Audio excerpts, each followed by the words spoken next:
Okay. OBS decided to crash on us and completely brought down the stream. Let's This time for sure. see if we can get people back. Give me a second here. I'm gonna post into my Discord.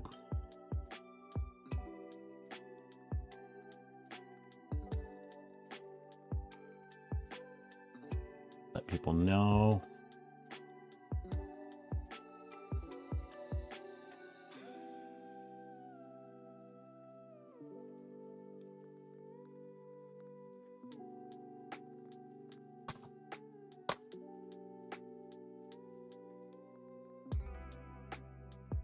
Let's see. How you doing, Howie?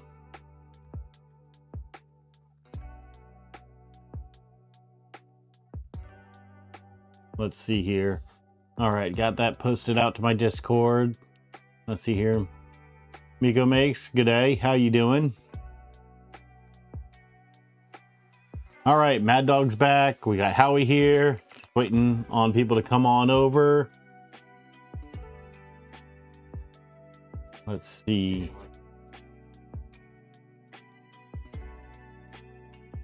All right. So, Miko, you weren't here for the beginning. We have a new little friend on the channel that I got from Outback today. That is hideously cute. It is a koala merged with a duck.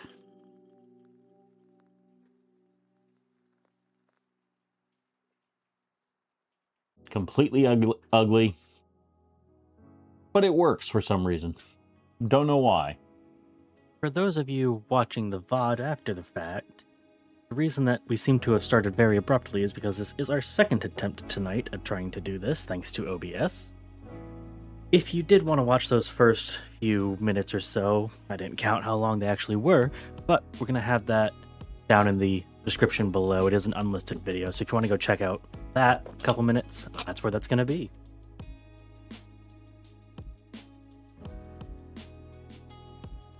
All right, still waiting for people to come in here. Pat's, I can see Pat's back, Mad Dog's back. Miko and Howie, you just joined us. So Howie, I have not opened the box yet. All I did was sit here and make sure that there was no information on it, but we did get our first bit of mail. Hey Papa, how you doing? In our PO box, graciously sent to us by Howie Do It. I also want to give a thanks to Tom, Cybertech, and RJ for both offering to print these parts as well, because one of the big issues we were having with this last time was we'd go to start printing and the print would not stick to the bed, which I have a feeling we weren't keeping enough heat in here, so that can do. So what we're also going to do, we showed off the little drop duck, we opened our Mountain Dew. Let's go ahead and open our little mailbox that we got. So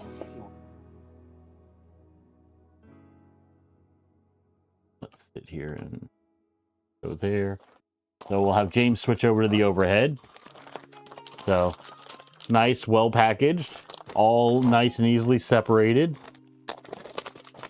Let's see here. So Howie, you did an amazing job, listing what things are for. So the bottom panel hinges, stand up so you guys can see, he actually wrote on what each thing is for. That'll make this a lot easier. Oh, we got some of the deck supports.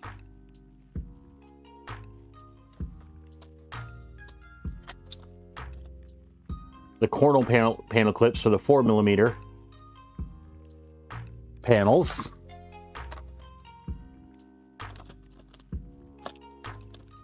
Our Z-belt covers, so that way we don't have to worry about things falling down below into the basement.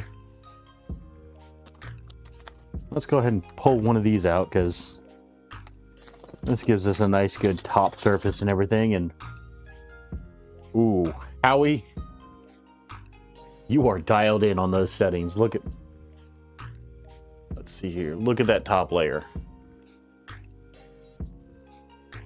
That is nice.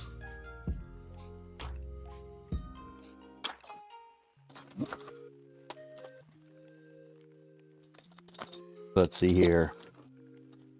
Handle A for the door.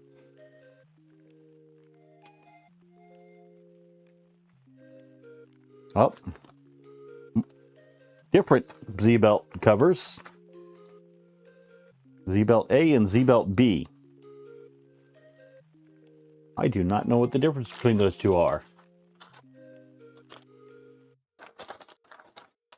Let's see. Handle B. I do know what the difference between A and B are for those.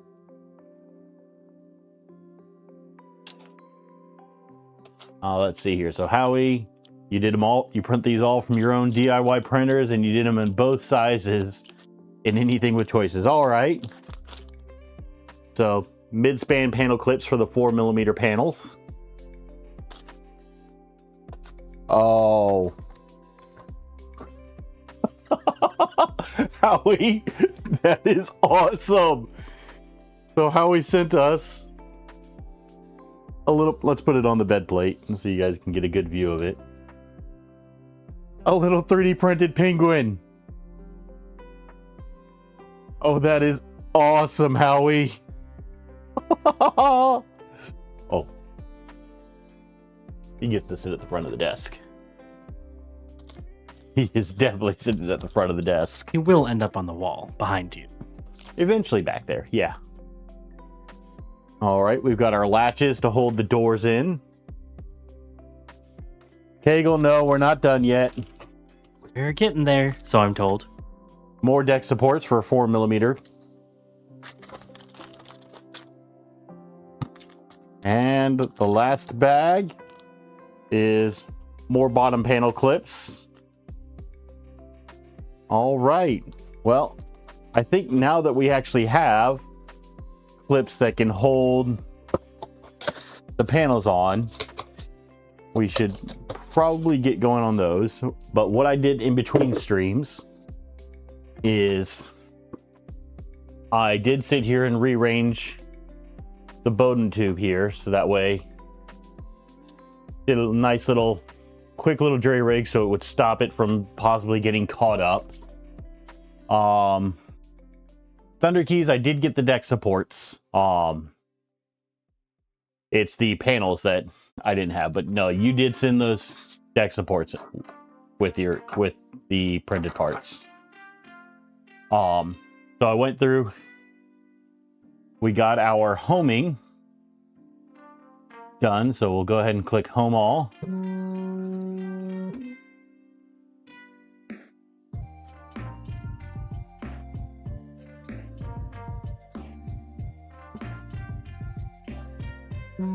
So homing's actually good. Let me get some of that. I've got some little printer gloop on the nozzle.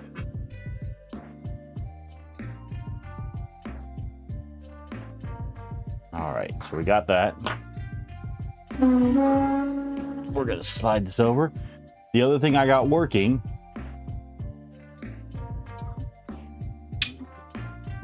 was the quad gantry leveling.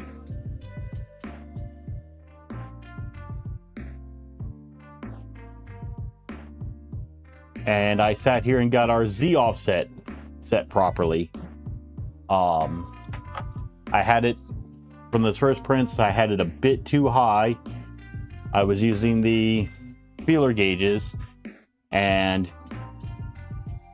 I was occasionally hitting it with it, but it wasn't really gripping down on that. So I lowered that Z offset a bit to where you could actually feel it engaging with the feeler gauge.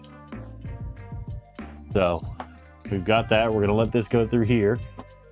But the other thing that I got working was, let's see if it's still on here. I have not done this hot yet. I did a cold version of this, but I did get a bed mesh actually working on this. And I believe I actually have it in my Discord.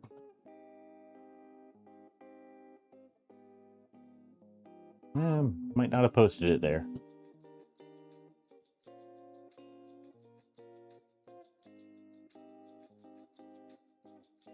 Nope, it looks like I forgot to post it in there, but we did get a bed mesh going. It was cold. It was less than 0.01 difference, so I know that's going to probably change once we get this thing heated up. But we'll see how things go. So what I'd like to do now is, you know, one of our big issues, I'm thinking the reason we weren't getting the adhesion was, you know, through the drafts and everything we have in this room or things of that nature. We just weren't sticking to the plate. So I'd like to get these panels on so that way we can kind of seal this up and get it in a nice toasty environment before we start trying to print the benchy. QGL. Yep, that one did come back with samples exceed tolerances, so I've had that happen once before, and this is a textured bed.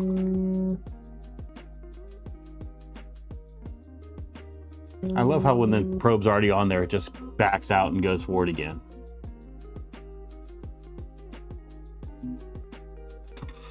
Yeah. Surprisingly, that would be me. James talks too much. You know, I do a lot of talking. You know, I'm full of hot air, so, but apparently it's not hot enough to keep for ABS. So yeah, Papa, I've had, that is the second time only that I've had the QGL fail. Eventually we are going to be going to cartographer on this, but gotta want to get it up and printing first before we do anything, because, you know, a functional printer I feel is better than continuing to mod this thing, especially since I don't have something to print out those parts before we start doing those modifications. How you doing? Go to Lamia. And, you know, John Doe, saw you came in here. Kegel, you know, Thunder Keys, I didn't say hi to you, I just responded to you, but still got to say hi. So let's go ahead, and while that is doing its gantry leveling, we're going to come here. So the first thing we're going to be doing is the back panel. So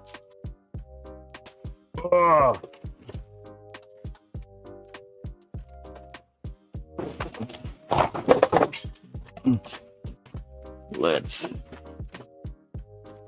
grab our panels and get the one that's supposed to be back. Well, I think I know which ones are the doors. That one's a... How could you tell? I don't know. There's just something that tells me that these are the doors. I can't quite tell what would ever give me that idea. Okay, so this one is our top panel. We don't need that one quite yet. Aha. Of course. It's the very last one. Papa, the Bowden tube won't be a problem for much longer because we're going to be putting the panels in, so I'm probably going to have to remove it anyway. And I'm sorry for anybody that has headphones that's having to listen to the peeling right now. It's a good sign, though. It looks like the gantry leveling completed there. So, yep, that time the gantry level did complete successfully. Back doors.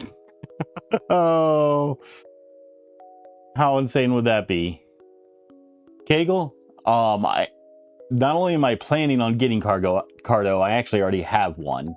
I just need to get a printer up and working so I can print the modified parts to get it on here. But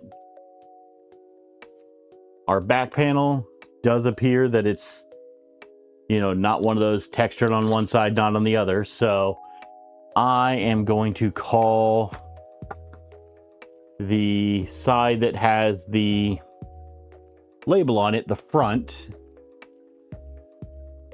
So that is the side that is actually going to be getting the foam tape. So we're gonna do a little peel here. If James can switch over to the top, maybe we can see. No, apparently we don't have a good angle.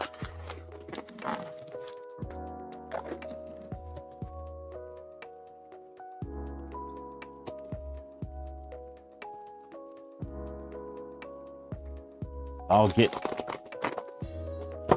the little plastic off here and show you guys. It's a nice matte finish on these, so that's really nice. Don't have to worry about as many reflections when we're showing this on stream. So Baba, yeah, I'm sure this one is the back panel.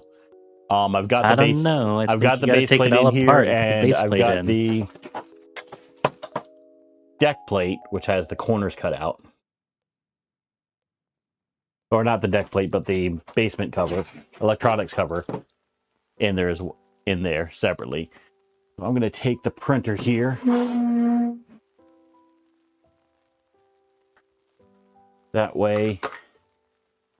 He needs to get better at warning me about stuff like that so I can mute his dang mic. I just think he needs to get better at, you know, telepathy. You got to read my mind, James. I'm sorry, headphone users. I'm not telepathetic. Only half of that word is true. Okay. So we've got two different sizes of foam here. On this one, apparently we're supposed to use the 1 millimeter. I'm going to check the build notes from LDO to see if there is anything they say about the panels. And it does not look like they say anything different about them. So with this, we're going to go along the top edge. Don't go around here, apparently. And then down and around each of the sides. Let me see. Trying to see if I can get you guys a good view.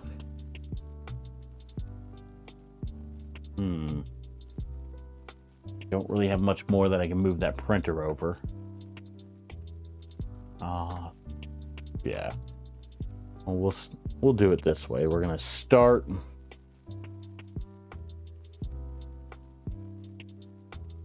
in the corner. It's a little messy under there, but you get more of the panel that way. Let's see here. Yeah, a little bit messy over there where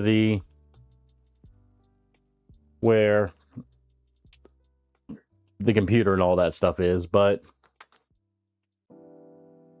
we'll see. So I'm just going to cut a little plastic here.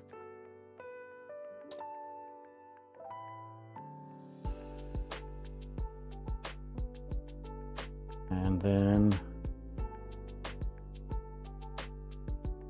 let's see here. I've heard two different ways of doing this.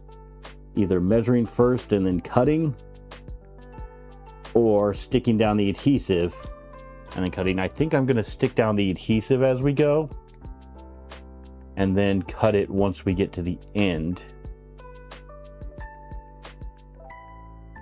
I can tell someone's never installed those terrible lights on the back of TVs.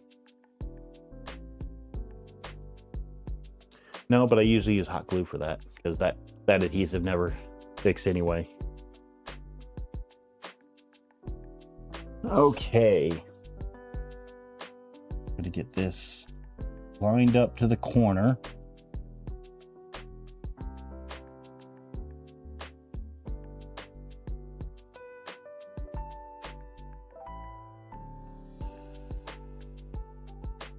Just follow it along the edge.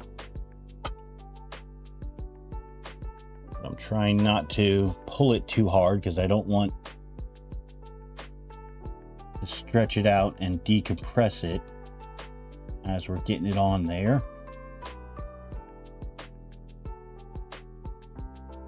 Okay, we've got that along the edge, so we're going to take our snips, our flush cuts,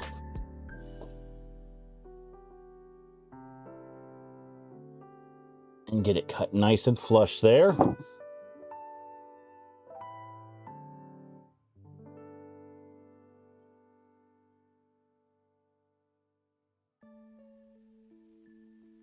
Now we're going to go down along the side.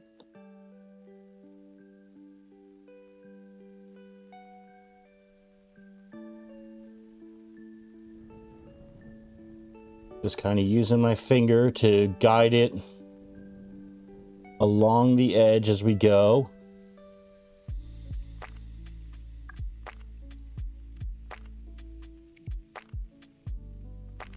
That way we're not putting too much pulling force on it as it's being put down, so it's not compressing the foam.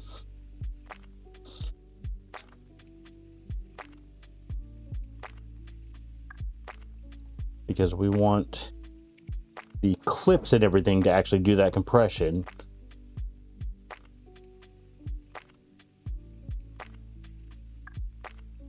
Instead of the tension on the foam.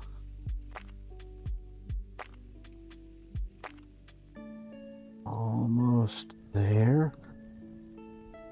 Okay, so we've got that there. We're going to again take our flush cuts. Welcome in, Mike. Cut that nice and flat there. It does look like we have a green hair tie for you. Yep, so if you haven't seen it, bright green today, Mike.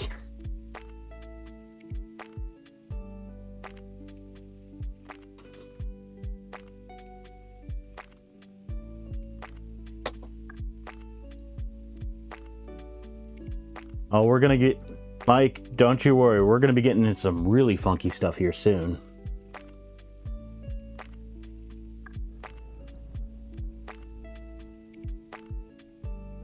Yeah, Mike, you can gotta keep that sort of stuff to yourself. Thanks, though.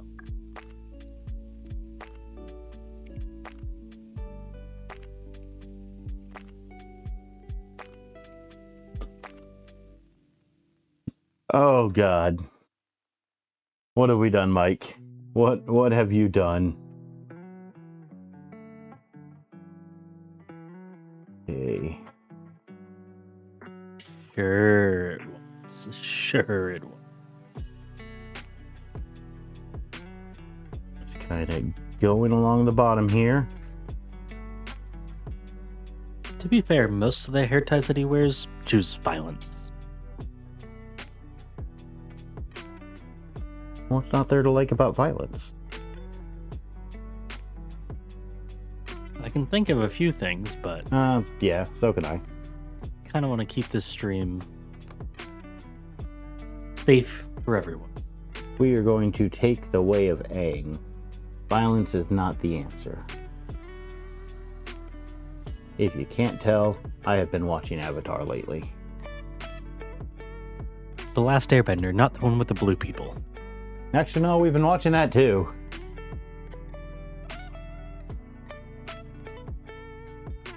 Okay.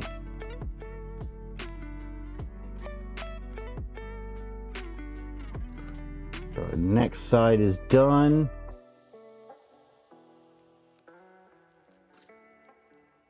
And let me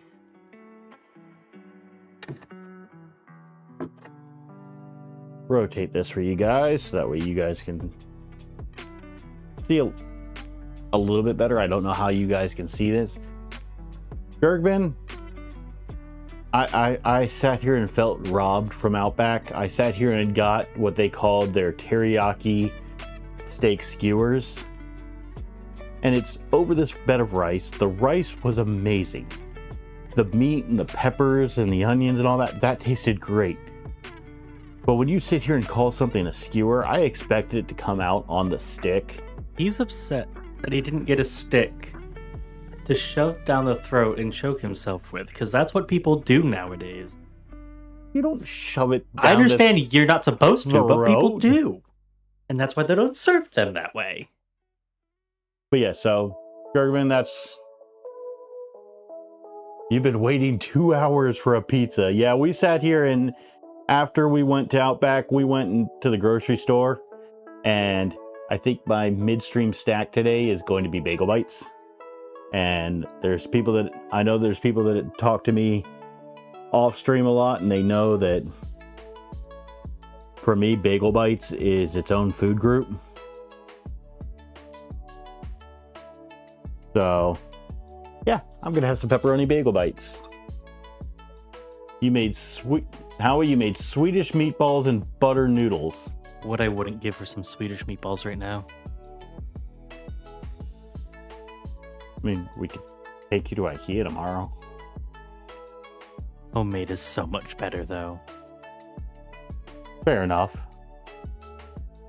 Let's see here. Just catching up on some chat here. Blue hair on the head, blue everything. Avatar. Yeah, Avatar does seem... Either Avatar has something to do with blue, doesn't it? Let's see here. How he says their prime rib used to be good. Yeah. What I miss from Outback was when they used to compete with Red Lobster. And when Red Lobster would do their endless shrimp, Outback would one-up them and give you a 6-ounce steak and endless shrimp for the same price. And I remember what I used to do is I would go in there, I would order that, I would eat all the shrimp I could, and then take the sides and the steak home as another meal. Yeah, but now you go to Red Lobster and I don't even know if I trust anything they cook anymore. I don't even think you can go to Red Lobster anymore. I think they went bankrupt. As far as I am aware, the building is still there. Next to the store, next to the Olive Garden.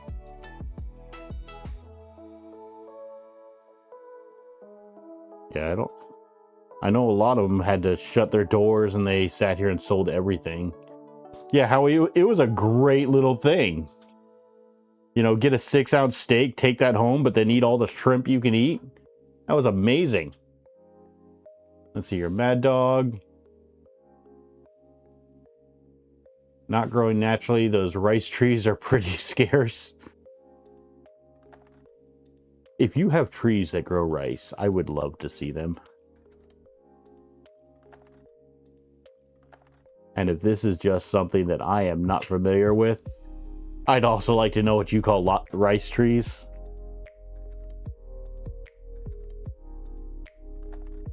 Okay, so we have one last thing to do, and that's this corner right here.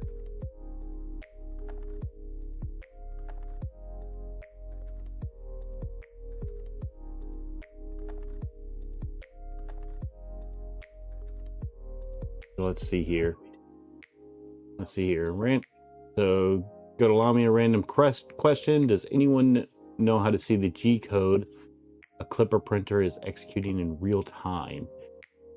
I can say I am not sure how to see it in real time. I do think the console shows you what it's going through on Mainsail. I know that you could use, like Prusa has their G code viewer that you can go through and view the G code before it's of a file before it's or of a an exported G code file, so you can kind of see what it's going to be doing. And I know Orca Slicer, which I can show you here in a second, you can actually kind of view the G code that it's going to be exporting before it does that. Okay, so let me cut this here real quick. That way I don't have to keep all this paper garbage here. That's going to get thrown in the corner, and I'm going to have to clean it up after stream. Okay. Let me grab that's a microfiber cloth.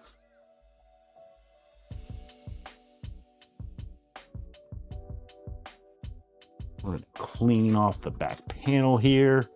Get those greasy fingerprints off there. And we're just using a dry microfiber cloth, no isopropyl alcohol or anything like that. I know I could use Windex on this if I wanted to. Okay, well, we're doing the back panel first. So I'm actually going to take and just remove our Voron tube entirely right now.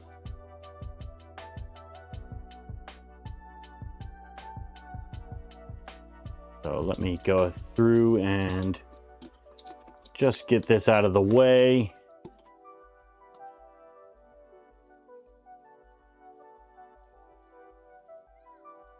Voron tube is out of the way. No, Okay. you're awesome. So what we're going to need is we're going to need 4 of these corner clips, which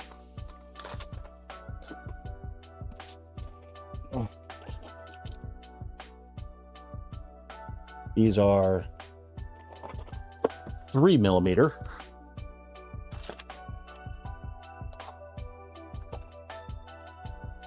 Which with the padding should be our 4th millimeter.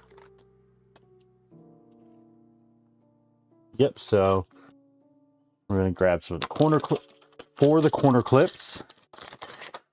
So 1, 2,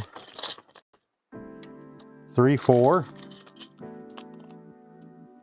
And then we're going to need 3 of the mid spans. Let's see here.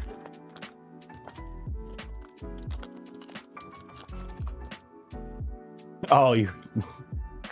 Okay, Miko, I get what you're saying now about the trees. Yeah, I can say there's not much rice that they do serve there, but the rice that came under this thing was amazing.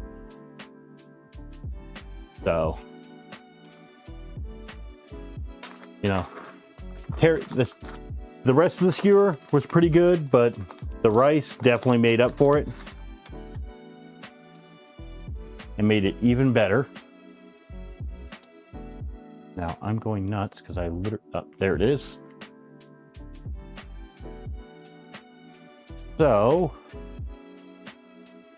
I have not put these in here before, but what I'm going to guess, and somebody correct me if I'm wrong, probably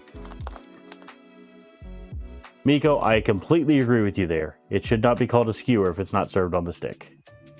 Someone correct me if I'm wrong, but I'm going to go ahead and put the bottom corners on so that way I have something to slide the panel in to make the rest of the clips easier to get onto. If that is wrong, someone please let me know.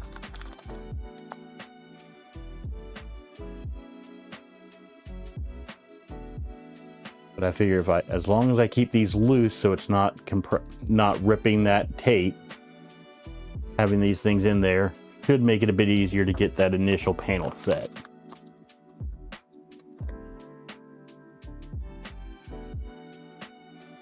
Let's see here. How we... Oh. You're going for, oh, that's what she said. But hey, that's my job. I still think you need to make that counter for us. Sucks. Well, That's also what she said, though.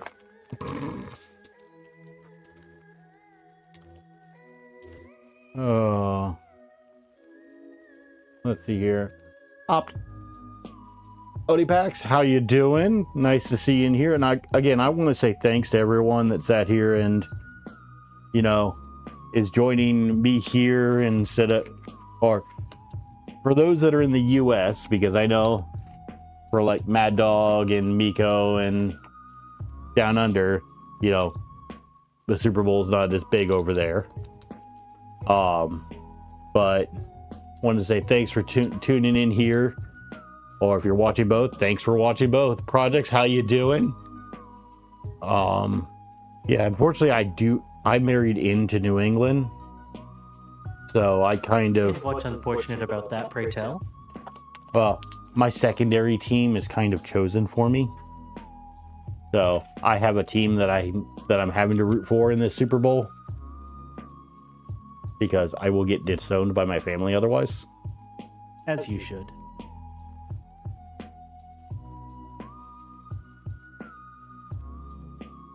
Okay. Well, I haven't seen anything about not putting these things in beforehand and then using those to rest the panels in, so let's go ahead and do it. It's the new toilet. It cleans. It slices. It dices. Wait, I don't think you want a toilet to do that. Yeah, if your toilet is slicing and dicing, you have a bigger problem.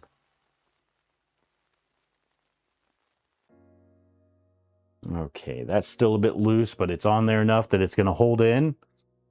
I'm going to get one of these in the middle here. And again, we're not going super tight on these. We're just doing it enough that it's twisting that hammerhead so it stays in there, so we can use that to line up our panel. Do I have to feed it apples for it to make applesauce, or does it get them from something else? I don't know if I want to know the answer to that. They're pre-chewed apples.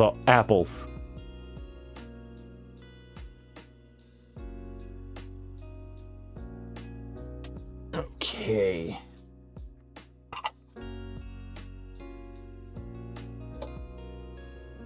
Getting this last one. I'm pretty sure most people agree with that sentiment down under. It's just a silly naming convention, and I don't know many people who actually agree with it. I am going to have to see what that comment was in a second here. Basically, it's if you run around holding the ball with your hands and rarely kick it, it's not football.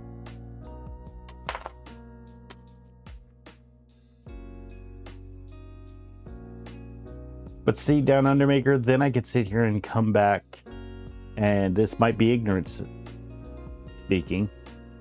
So correct me if it is. Why do they call it cricket then? I don't think there's a single cricket involved in that game. Okay, let's go ahead and get this peeled. Now, something I will say that's really nice is it looks like LDO actually bevels the edges of these panels on both sides.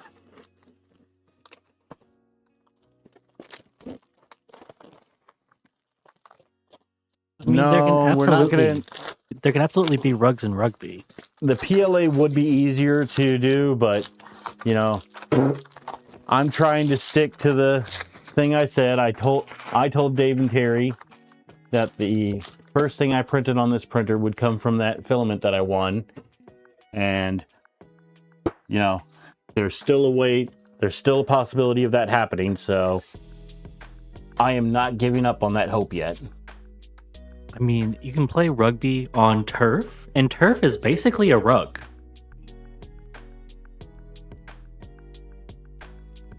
I mean, it has slightly taller bits to it, but I don't see any reason that you can't just call turf a rug. All right. That is pretty well lined up there, so I'm gonna get these tightened a little Penguin, bit. There's your answer for cricket. Oh. Let's see here.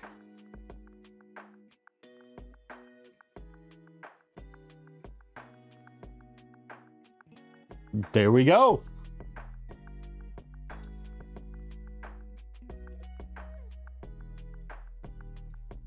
So, but it's still kind of like football where there's actually nothing involved. It's just an evolution of a word. I do want to know the statistics about that. Which is more damaging to players' brains? What? American football or rugby? Believe it or not, statistically, American football. See, that's what they would have you believe. But then again, there's much more padding, much more rules to safety equipment in American football than in rugby, from what I understand. There is, but it's also, I think there's a lot more respect in rugby and care for your fellow player than there is in American football. Down Under, I do believe that is actually the plan, unfortunately for me. Let's see here. Yeah, you know, for those of you here, give a like for James. He's gonna stay. I'm gonna try to keep this stream going until we at least get a benchy going out of this. So that being said, this might be a long stream for James and me. See, but you should have more sympathy for me, because I said so. Isn't he so nice? I am very nice to myself. You are correct. He's so humble. Let's see here. I actually don't know what's not humble about that. See, caring about yourself isn't an unhumble thing, I don't think. Send hot rugby chicks to projects in Dad's garage. Okay. Let's see here. That's another good point, Mike. You know, typically your American football players are a bit more massive than your rugby players. Okay, so I'm going to take and remove our little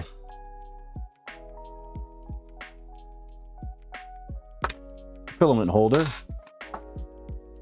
just in case it decides it wants to get in the way. And I'm not worried about spacing these clips out too much right now. Congratulations, Down Under. That's always a good thing, in my opinion. Are you finally getting some peace and quiet, Down Under Maker? What was it you were saying earlier? Time to go work on your Vivid? Although I don't know if it's fortunately or unfortunately, but you will have to deal with them later today. That's always fun. Of course, I'm kidding for those who can't tell. Okay. I'm going to disappear real quick. For some of you, that might be an advantage because you don't have to see this ugly mug here. I know it is for me.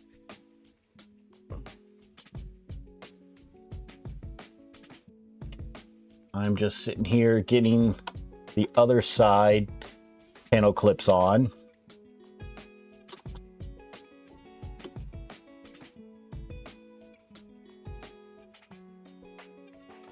Okay, we got one on.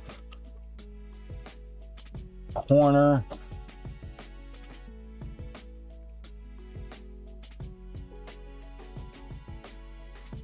Well, don't do that, Down Under. Banging your head against something is never fun and it always hurts. At least you wear a hard hat if you're going to do that.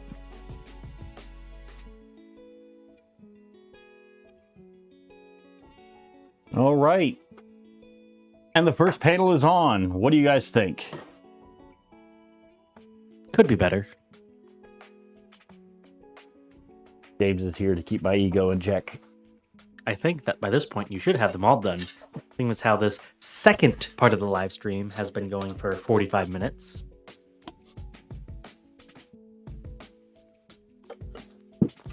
We need to get James watching more of the other builders.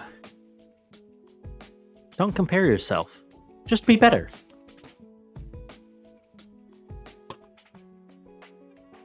Okay. So then we got our back panel on. So now we get to change out from the 1mm tape. Nothing straight in this household down under. Not a thing.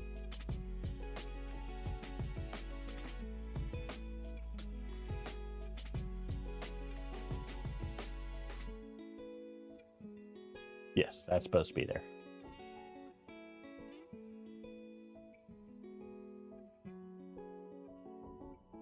Oh, Phil, I don't know if it's a camera angle or what, but I'm feeling along the extrusion. I'm pretty sure they're just good. making fun of you. Just saying. Oh, I definitely know Papa is. Hey, I might build a next printer, but it won't be on stream. John, I would love to get James to build a printer on stream. He's very private and camera shy. Okay, so next thing we got to do, we're gonna need 8 of these things. I can say about him, he is honest. 2, 4, 6. All right, that's the remainder of our corners. We're gonna need those. For better or worse.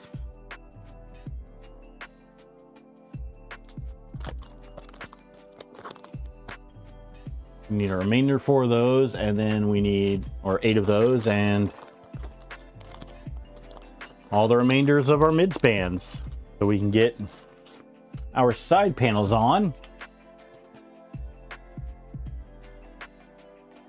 Oh wait, I gotta. For those that are just tuning in, Howie's actually the one that sent me all these panel clips. And he sent us a little printed penguin. This thing is awesome. Let's see if I can get a good... There we go.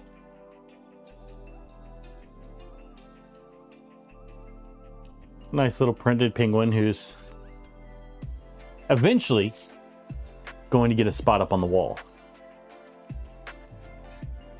But we got to be printing stuff before we can put stuff on the wall. So... we now have first side panel. Move that over there. Get my mouse out of the way. Slide that over there. And let's see here. Zephryhills. Wait. Zephryhills. Zer, you're gonna have to tell me how to pronounce your name. All right, you missed the feeling of the first Voron assembly. You did your 2.45 set kit in December, and it was a blast. The funny thing is, there, we've been building this since December. I've been doing it slowly, part by part, only on stream. It's literally been, if I have done something on this, it's been on stream.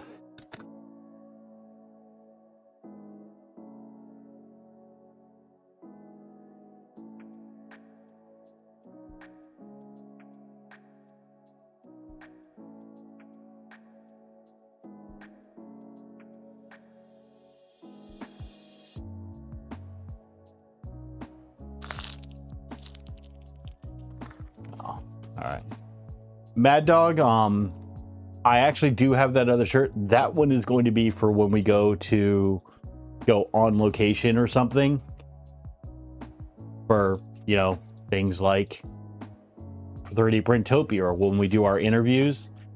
That's what we're going to use those shirts for.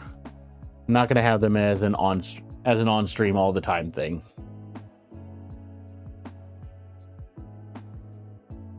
You know, that way, you know, those of you that have got to see it last stream, you got to see it. You know, that's a nice little special thing for you. But, you know, we look a bit more professional when we go out and about doing the others. Maybe you do. Yeah, we still got to find you a mask to wear at events.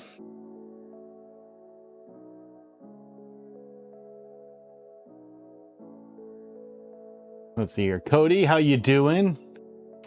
Zer, this is a kit. It's an LDO kit. They're 350 millimeter kit. This is, so I get, for those that are new here, the way I got started in 3D printing is I actually got started with resin because James sat here and came to me at work and was like, hey, do you know how to play D&D? And I was like, yeah. He's like, would you like to play a game? I'm like, sure. Then we got started with pen and paper. I started bringing out maps, and the next thing we know, hey, we want miniatures. So I got into resin printing to sit here and print us out miniatures. And that, my dear friends, is the story of how the two of us met. Which is weird, because I'm usually not an outgoing person. I don't know what came over me that day. And he's regretted it ever since. You can say that again. But no, so got into that, and then we sat here and decided one day, you know what? We keep hearing about Micro Center. Micro Center. Let's take a road trip and go to Micro Center. For those who don't know, we are in Florida, and at the time, they didn't have the Miami Micro Center. So we drove out of state to get to Micro Center. Bad choice, but we did it. So now GPS told us it was going to be a 6-hour trip. Well, we decided to do it in a Tesla. Worst decision of my life. That was the worst car I've ever driven. It turned that 6-hour trip into a 10-hour trip.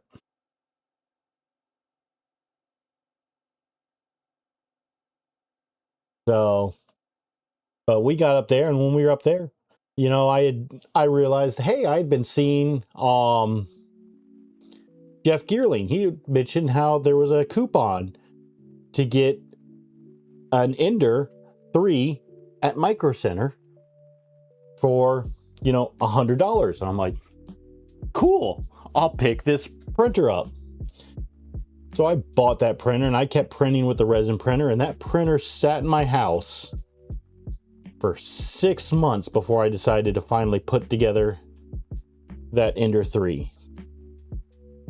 So I finally got that Ender 3 up and going. Or let me rephrase that. I got the Ender 3 assembled.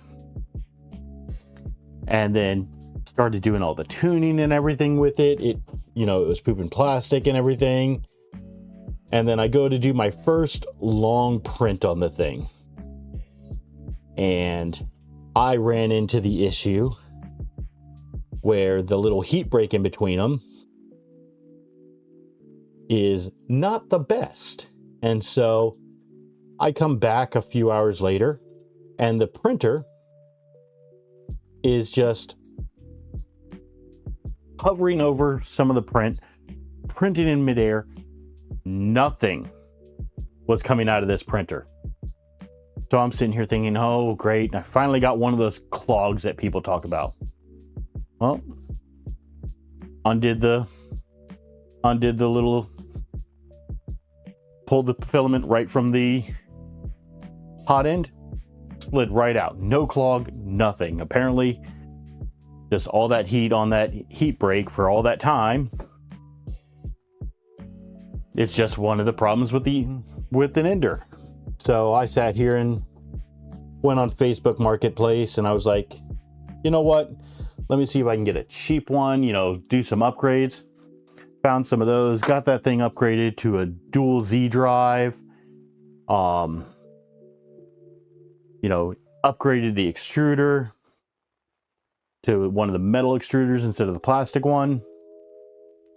And then I was like, you know what? If I'm going to have problems with this heat break, let's go for broke. I bought the Sprite extruder.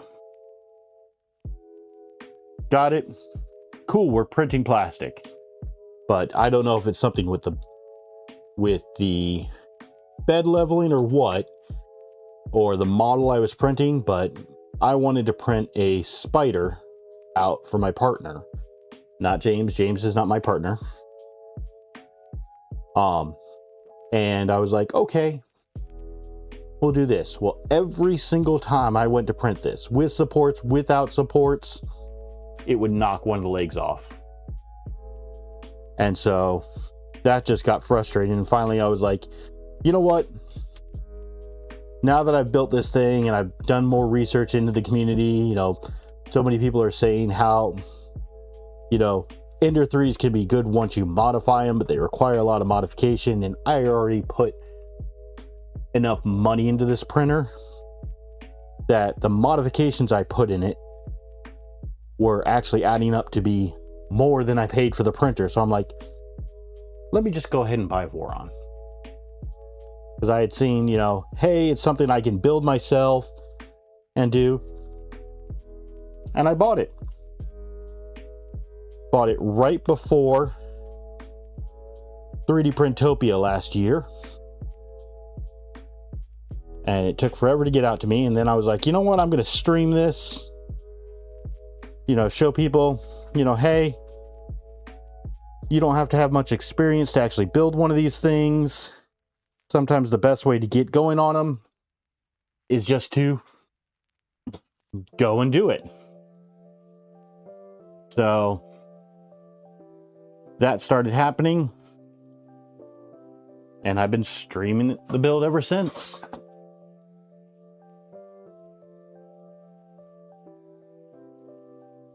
Yeah, I know, John Doe. It's kind of an insane reaction to going from that, but you know, I had the money saved up that I could do something like that, so it was kind of that perfect point. Yeah, Opti, the math absolutely maths. It's the best. The math budget. We paid the math budget, guys. Yeah, of course we paid the math budget.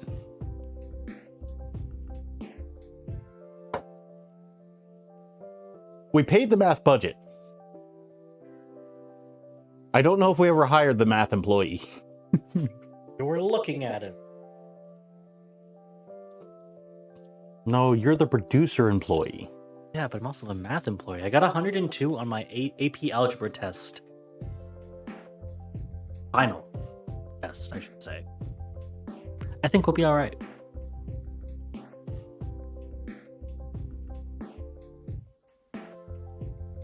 There is still paper on it. I'm pretty sure it's a clear panel. Yes, this is a clear panel. I did not take the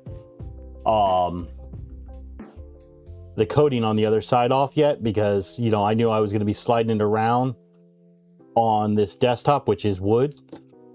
So I might as well use the coating to help protect it. Hey, that's really good, John Doe. In the class itself, I got, I think it was about a 98, but the final was a 102, which averaged out to basically a 100. So I'm okay with that. Not that I remember half of it, but it's on my grading sheet if you ever look at that for some reason. I took one AP course in high school, and that was computer science. I took way too many. I took computer. I still regret it. Computer science. I was that kid that everyone hated in school because I would sleep through the classes and then set the curve on the exam. And so everyone hated me, but of course I also did things like I refused to do homework. So I would here in Florida, you know, teachers kind of set their own syllabus, and so most of them set things like participation in class and homework as almost 60% of your grade. So if you don't do those, of course, you're going to fail the course. Well, you know, I'd get D's and F's, and then, hey, come time for the exam, I'd get the highest score on the exam. And so, you know, as long as I had that D and the A, I passed the course. That is true. A Voron is never ready or never done. However, once we get it printing, period, Then the first stage is done, and that's what matters right now. Yep, and you guys should be rooting for us to get this thing out there in printing, because James has spent quite a bit of time, and believe it or not, we have our first non-streamed video ready to go, but that is not going out until this thing has printed a benchy.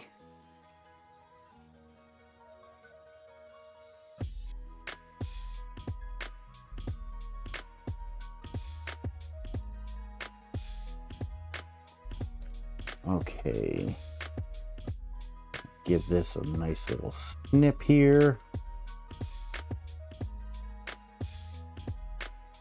Yep, so, but yeah, all the teachers and everything were shocked because, you know, I sat here and took this computer science course, and they all know me as the kid that was got D's and F's, and I sat here and scored a 5 on the AP exam, which is the highest you could get on the exam. They're like, how is this possible? Well, it's not about being patient and enclosing it. It's that someone in front of the camera decided to promise that we have to print our first print out of, what is it, ABS? Which you can't easily do without enclosing the Voron. It's not impossible, but it's certainly not easy. I could do it with pillows and stuff, or blankets and cardboard and stuff, but yeah. So, shot myself in the foot for getting this thing done earlier, because I have PLA sitting right down here below me. And that would be a much easier benchy to print. That is what we in the industry call a skill issue.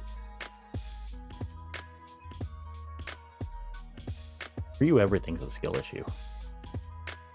Now you're catching on. But yeah, it was also one of those things, you know, a lot of these companies that sit here and give like, that do kits and will sell you the printed parts, you know, they'll just list it as functional parts. Well, you know, this being my first printer, I figured, hey, you know, Vorons are designed to print ABS, so one of the functional parts is going to be the clips that hold on the panel, because they did not list what they called the functional parts on the website. I later learned by doing some research. Again, bad me, should have done some more research. That is not just a skill issue, that is also a RTFM moment. No, even the manual doesn't tell you what they call functional parts. But so I figured they would give you everything you would need to at least get this thing up and running and printing ABS with the parts that are included that weren't like the skirts or cosmetic things. But no, so I have learned in the future, but in the future I shouldn't need someone to print out the parts for me, because I will have this printer that can print the parts out for me. Okay. Just getting these corners on. Let's see here. Going back through chat. There, yeah, you're right. It's never ready. Tuning, Gergman. Yeah, that is definitely going to be a big thing. We're probably, you know, I've got another project here waiting, but, you know, once we get this thing up and printing, we're probably going to spend a few streams going through and tuning the printer, because before I can start printing stuff for another project, I want to make sure it's printing properly. So we do have to go through and do all the tuning on it, but for the benchy, we're going to do an untuned benchy, and if the benchy comes out, then that'll be good enough for... Yeah, as long as it looks like a boat. Doesn't have to be a good boat. Yep. But a boat. It has to be in the shape of a boat and printed. Like if I sit here and get to the point where, you know, hey, the smokestack didn't get all the way, I'm pretty sure that's going to be close enough for government work, at least.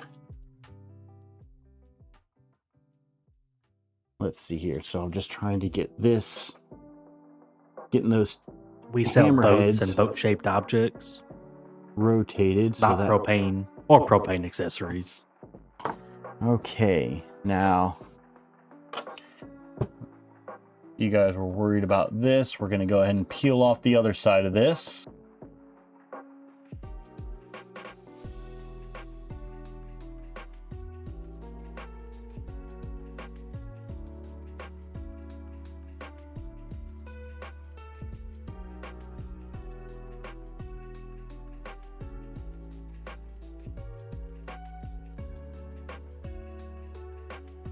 This is one of the least satisfying peels I have ever seen or heard in a long time.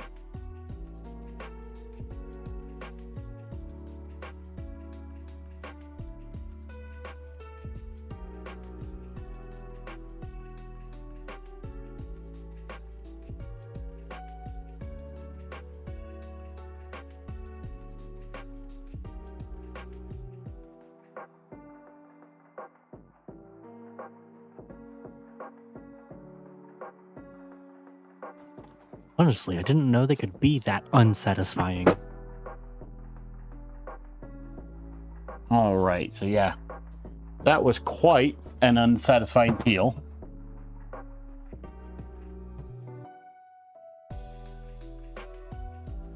Extremely too sticky. Very sad. Oh well, we'll try again. All right, I'm going to need to take some Windex to that.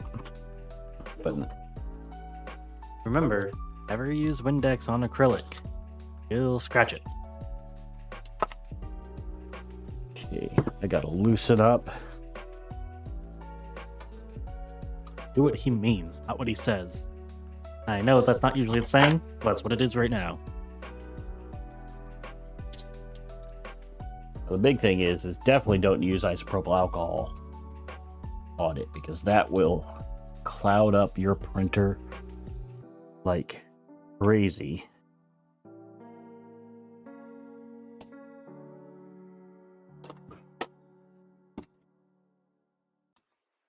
Okay, this is being fun. Just like when you go to clean a TV, just a microfiber cloth. If there's something real sticky on it, a little bit of water on that microfiber cloth, and then a dry microfiber cloth after. Nothing else. Okay.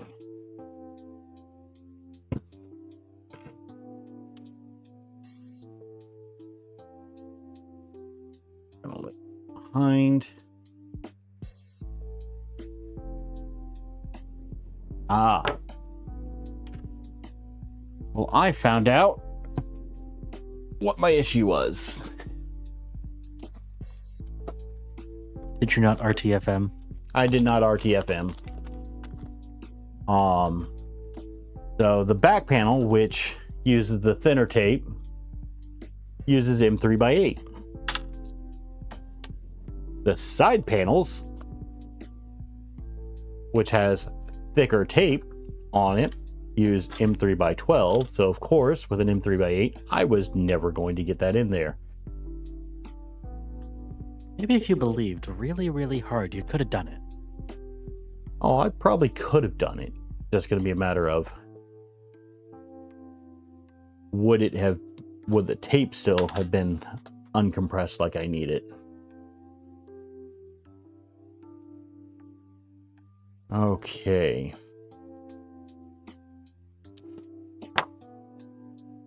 We're going to go through and redo our corners here and get the proper screws in.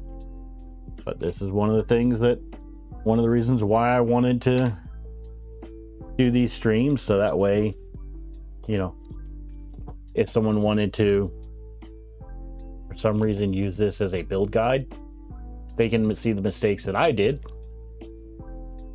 instead of making them themselves. Because I definitely would not recommend using this as a build guide, because I am nowhere near an expert at this, This is my first one of these that I built. But I do try to get helpful tips as we're going. And yeah, if you guys are here and haven't done so, you know, if you could please subscribe. Well, I am working on my way towards that 1,000 sub goal. And every subscriber helps towards that. Okay, so we're going to take and just get these not tight, but at least hopefully on there.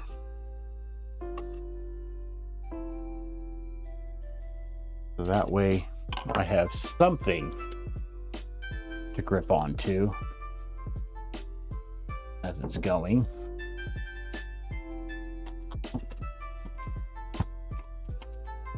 And that did not work. Goodness gracious, give me a heart attack. I want to give you a heart attack. It's plastic. So? You drop it, you'll probably scratch it. Yeah, I will give you that. Also, loud noises. We don't like them. Okay. I'm going to have to clean this anyway, so... It's a good thing that we tell people these streams are purely for entertainment. Because this is peak entertainment rate. Yes, it is. Okay, that is not going the way I want it to.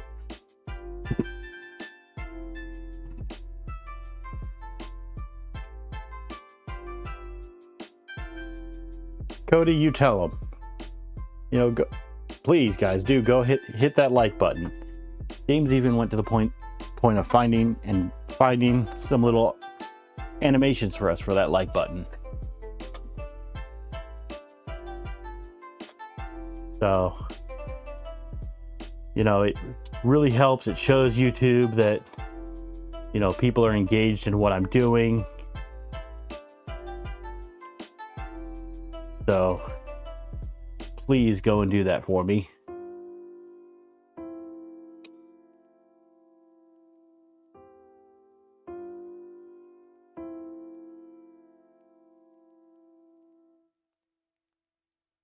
Let's see here. I mentioned I don't like hammerheads. I like roll-ins better, but these apparently are a bit of a pain to do with roll-ins.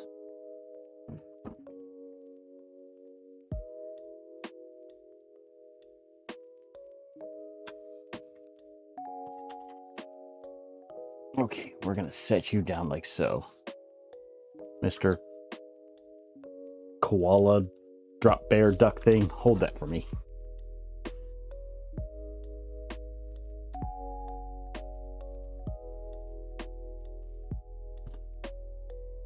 Also, I can't believe you have not put that duck inside of a cup yet. Because ducks, if you don't know, chat, go in cups. Let's see here. Yeah, Papa, I'm trying to start with the bottom corners here. Getting those going. Just a matter of getting that hammerhead to rotate.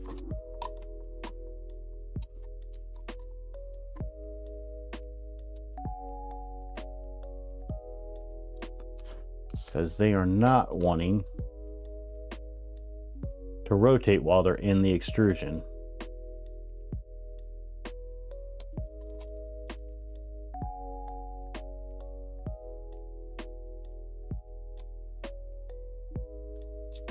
Come on, Mr. Hammerheads. Another thing to note is I did mess around with my mic a little bit. Hopefully I sound a little bit better than I have in a couple of the past streams here. Let me know if I sound any better on my mic.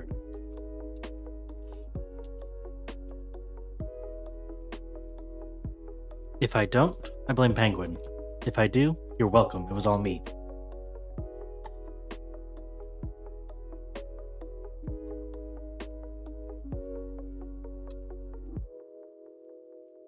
Okay, this is not wanting to rotate.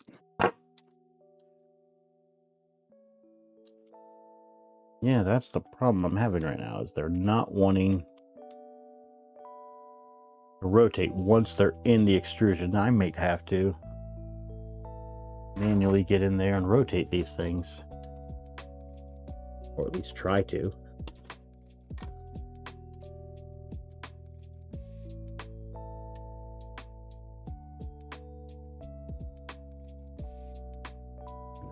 Get this thing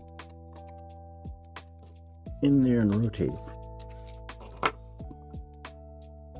Okay, penguins, don't do what you do and put the top panel on and make it a bit of a struggle to reach the screws. Don't put the top panel on yet, Mad Dog, that's what you're saying?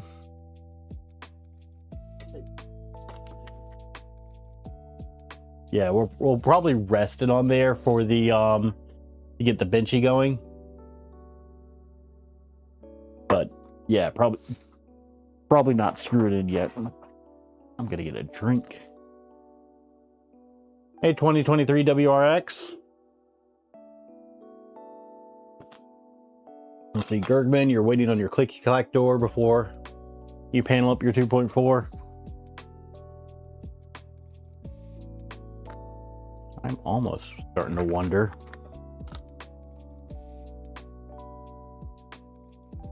That sticks out pretty far, but come on, you.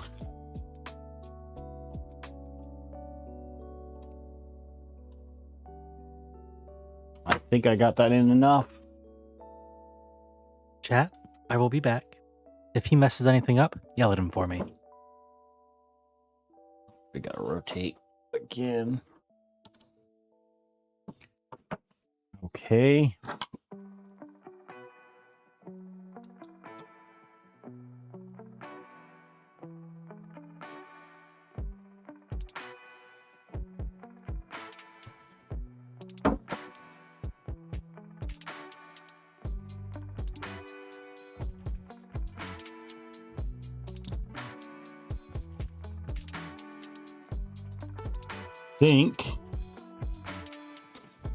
Not going to confirm anything yet, but I think we got that in there enough that it has started.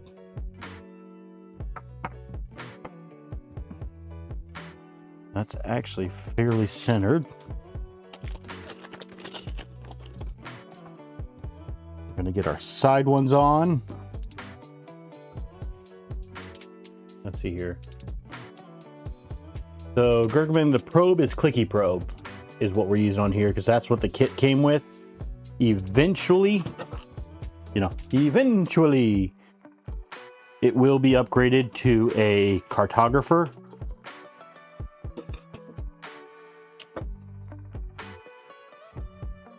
But I want to get this thing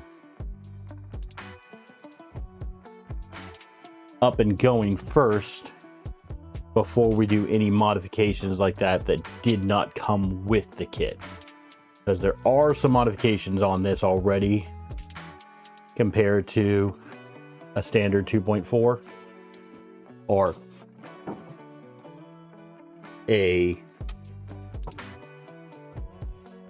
guess a bomb in a box 2.4.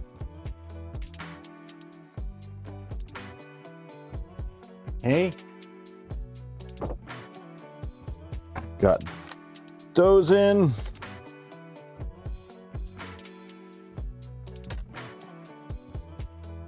It's just getting these two bottom hammerheads to rotate is the struggle. Once you get those in there and rotated and they can kind of semi hold themselves in, it's pretty good. But until you can get them to hold them in so that way you can rest the panel on them, that's not fun.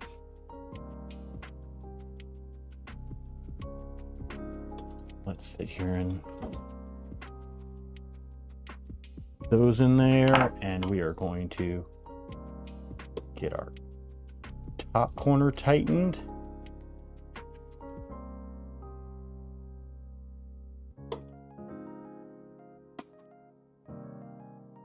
And that did not want to rotate in.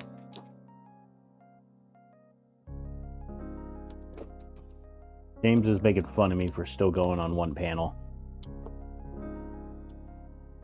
Well, it is kind of my job. He's making fun of me, chat.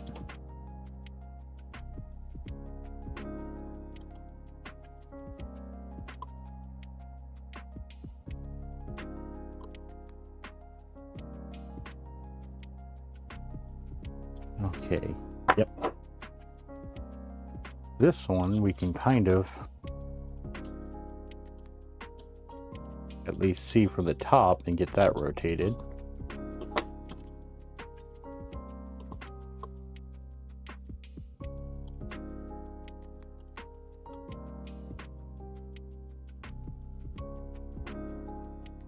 Okay. One more corner and one more mid piece to do, and then we have another panel on. Chat, I got a little bit more of some can ASMR tonight for you. Got a can opening tonight. We have a, I'm going to be on the Mountain Dew train tonight as well, which isn't usually like me on stream, but we have a Mountain Dew Baja Cabo Citrus. It's their newer orange flavor.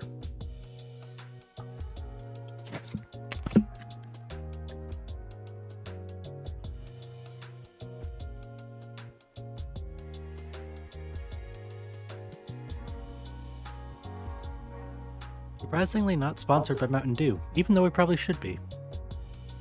If only they did sponsorships.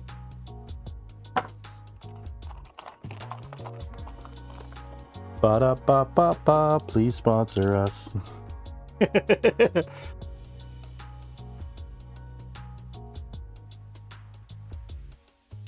All right, so 2023 WRX says if you wiggle the driver while you're screwing it, it can help rotate that. And this one just doesn't seem to be wanting to do it either. This one just wants to stay sideways.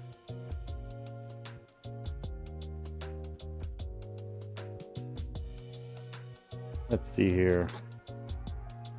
Drax, how you doing? Let's see here. Ah, Kenneth Davis, you decided to join us too. And I want to say thanks to everyone that's here. I know for those of us that are here in the States, this is Super Bowl Sunday, so some of you may be big sports fans. And so, I really appreciate people coming out and watching me over the Super Bowl, or maybe at the same time. Don't know.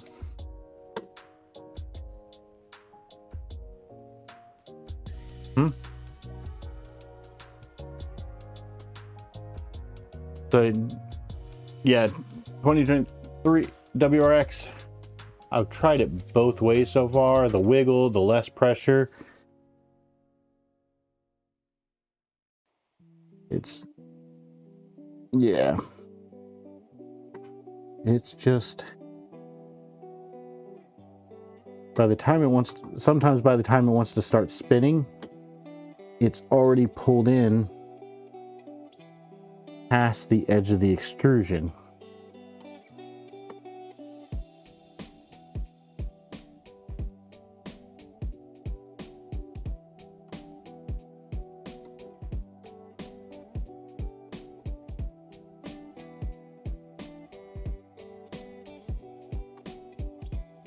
I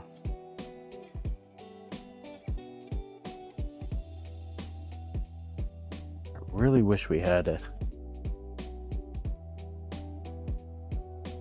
better way of doing this.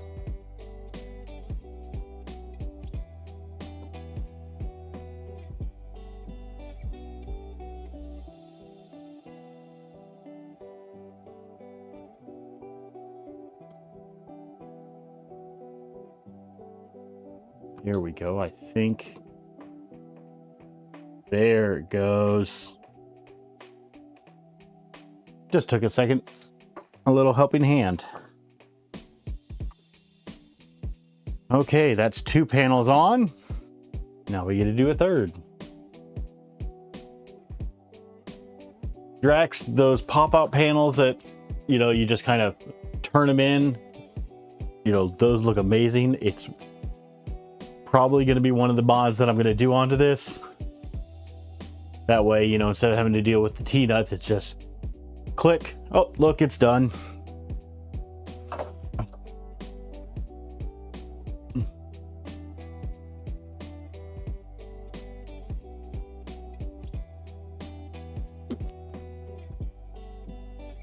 Let's see here. WRX, if you have spare hammer nuts, you can use those, but they are a pain to remove later on. Are you saying... I don't know how that would work, WRX. Kenneth, you'd rather watch this than the Super Bowl or the Superb Owl? Yeah, I'm glad to hear that.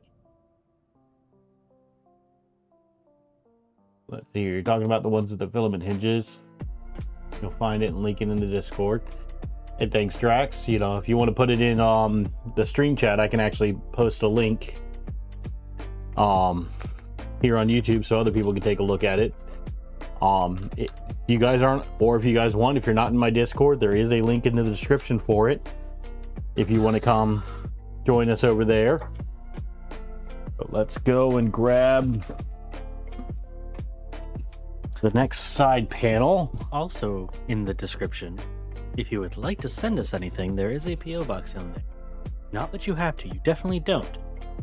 But if you want us to open something on stream, that's how you'll get it over to us.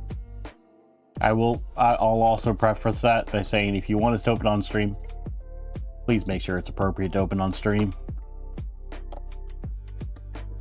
All right. Fair warning, we will probably take a quick glance inside most of the boxes before we open them on stream, but all the, you know, digging through it and actual reactions are going to happen on stream. So keep that in mind. All right. So James is probably going to give me a mute here real quick as I pull off this peel. But before we do that, welcome in LTX Design. Hey LTX, how you doing?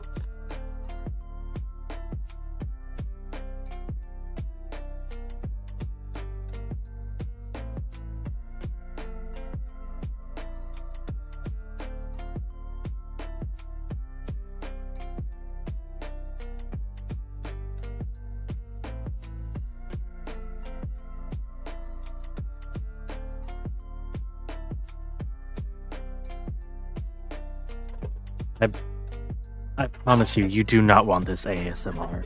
It is the worst peels I have ever heard. Yeah, no, these are pretty loud peels, and yeah, that was a peel fail. This very unsatisfying. Once you start getting it going, it's the adhesive on this isn't like the static that you get on most peels. It's actually almost like an adhesive. The plastic is very sticky. And so it really just wants to cling. Okay. So I'm actually going to go and shut down the printer because I'm going to need to unplug it. You see, could do that. Or I could just mute the mic and we can deal with it.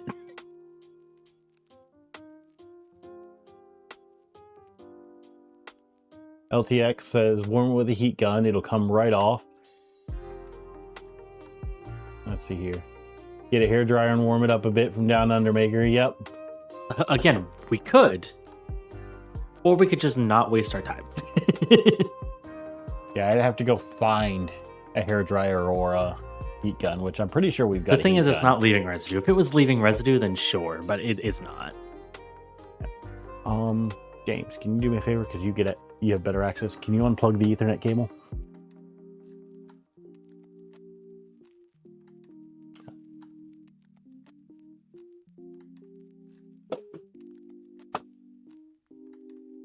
Oh yeah. LTX, I'm pretty sure If anybody knows how to do anything with a panel, LTX is definitely going to know.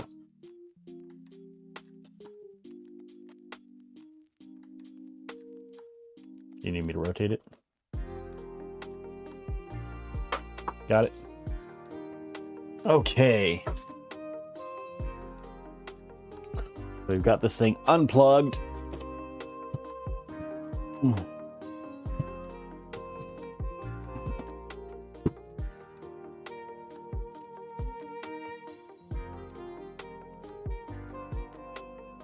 Gonna rotate it like so. And then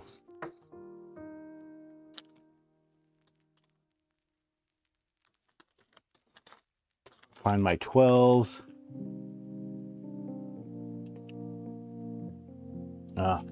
Yes, I gotta put that foam on.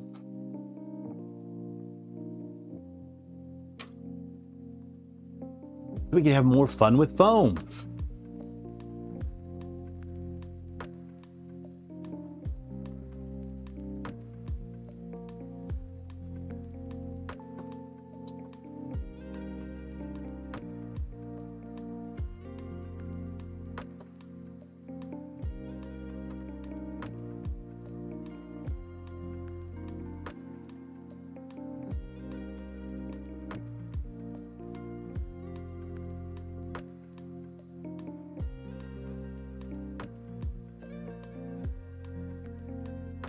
All right.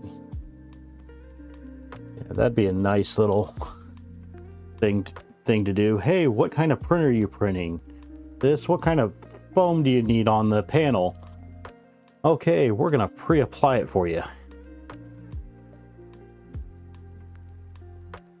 So I'm pretty sure with the amount of man hours that would add to a panel, that would greatly increase the cost of panels.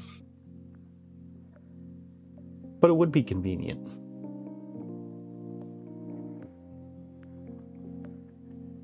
Okay. Slide this up so you guys can see the bottom here.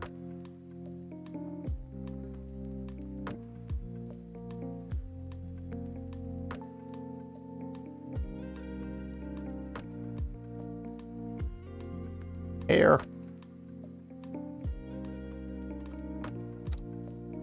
Okay, we're just sliding along, using our fingers as a guide. Keep it somewhat straight. Let's see here. The AC for your workshop has failed, so it's 33C in there. Down under, I don't blame you. You know, if it was 33C in here, I would probably not be streaming. I blame you. Get your butt back in there.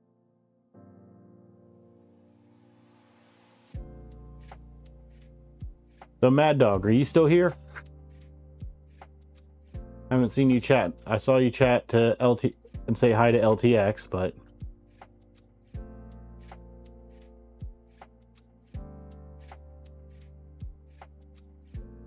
I do have a question for you on a conversation we had before.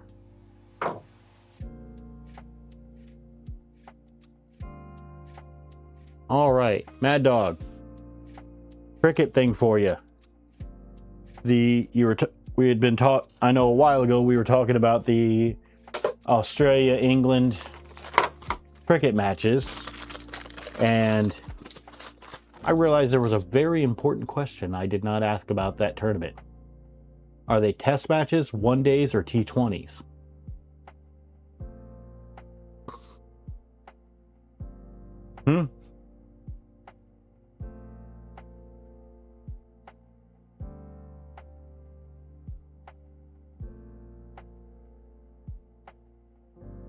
And for those of you in here that don't watch cricket or have never watched it, there is a difference. Typically your test matches are a 5-day match. Okay, so yeah, test matches typically go at least 5 days. Yeah. Miko, I will say I'm unusual for an American. I actually sit here and enjoy cricket. You're unusual for basically anyone. Okay, I'll give James that. But yeah. Your one days were a shortened format so that way they could get them a bit more tournament friendly. And then your T20s are even shortened version that typically lasts about 3 hours. And yeah, they are very fun matches where they've kind of gone and,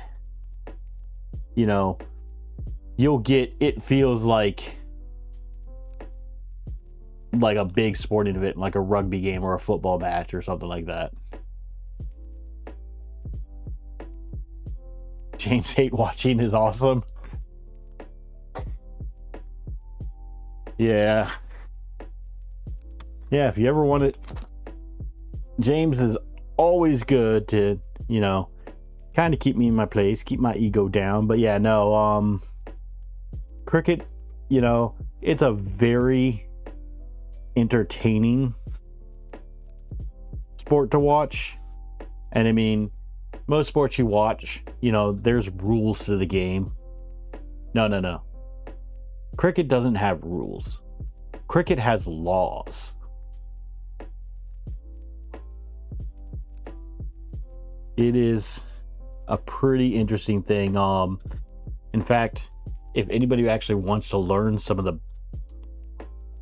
bare basics, and I do mean bare basics, there's actually a documentary. Wait, there's bears in this game?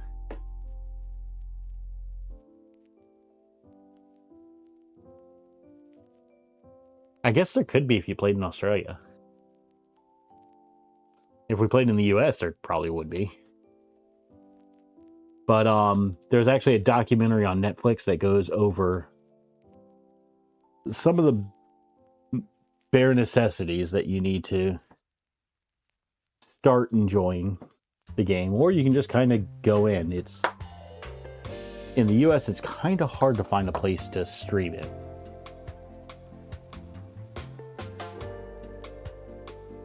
But it can be done. Guys, this is so boring. Can we please talk about a good sport? Like basketball? Please. We could talk about hockey. I said a good sport.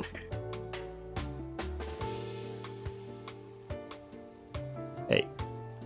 Cricket, football, and hockey. They're all played internationally.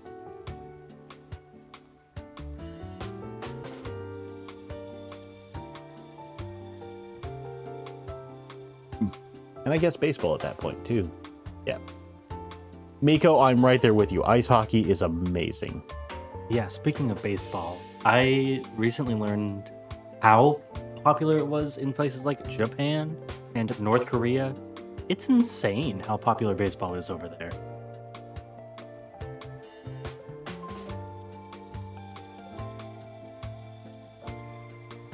Yeah, the level that they will go to for baseball in Japan is insane. Like, under 17s will injure themselves to win their big game. If I'm not mistaken, I think the schools in Japan just started up their massive baseball tournament too, which, again, if I'm not mistaken, basically every school in Japan in a tournament against each other. It's nuts. But, I know not everyone here is interested in sports, so we can move away from sports. Well, you see, we're just giving them a reprieve from the current sport that's happening in America. But, I'm sitting here trying to plan ahead here. And so one of the things I wanted to bring up, and for one of my plan ahead streams, is, eventually if I get to the point where I can have members, a member stream is something I'd like to do, but, I wouldn't want to do printer builds on it because, I want to keep that for everyone. So I was actually wondering what you guys would think about Lego build streams. Because James can tell you I have a lot of Lego and I have quite a few kits that are still waiting to be built. So, you know, just kind of getting opinions and seeing what people would think about that. All right, Drax is for the Lego. Sorry, I know he was kind of trying to get off the topic, but yeah, basketball in Australia is massive. Like, if I still played basketball like I used to, I would definitely have visited Australia and had some good fun. It's been a little bit of it. Yeah, I mean, I know Down Under Maker is a big fan of Lego. If you guys haven't been in his Discord, you know there's an entire Lego channel in there, and people have been posting their builds.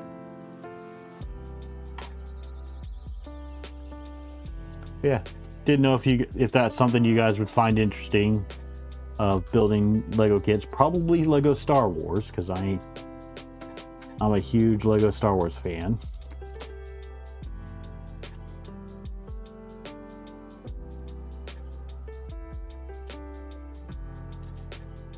But didn't know what you guys would think of that. Gonna get another drink.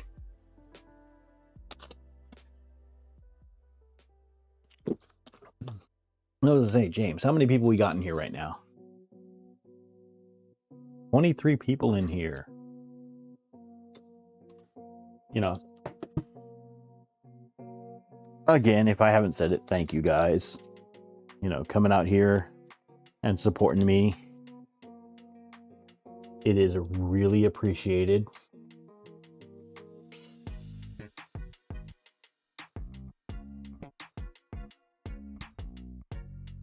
Here. Oh God, yes, I would.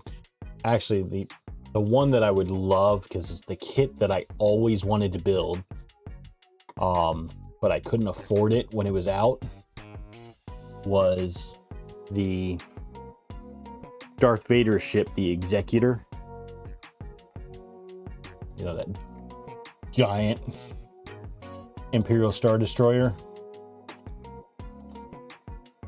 But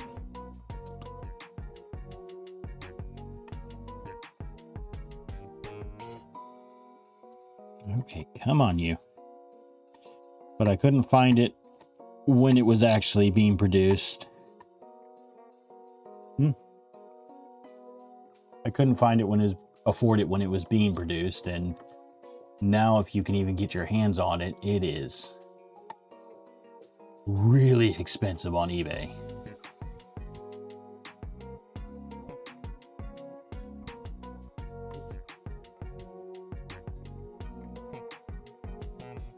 See here.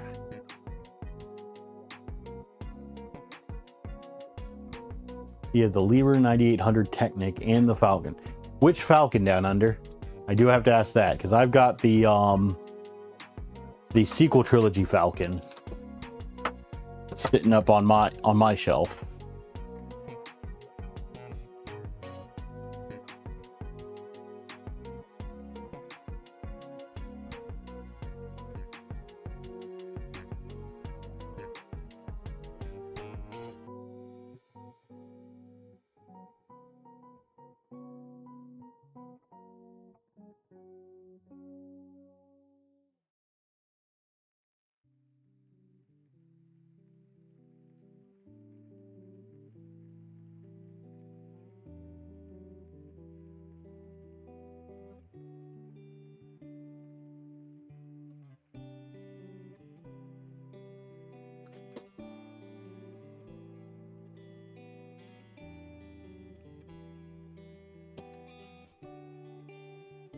Okay.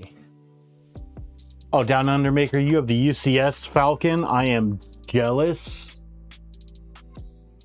So I do think I bought a pack of Lepin Legos that I found on Facebook Marketplace, and I think it came with the Lepin UCS.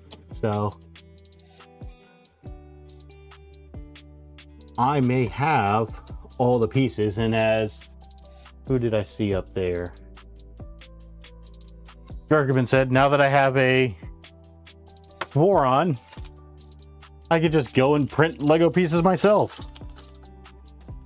And print out a You cannot UCS. build Lego. You can't print Lego pieces, but you can build, or you can print building block pieces.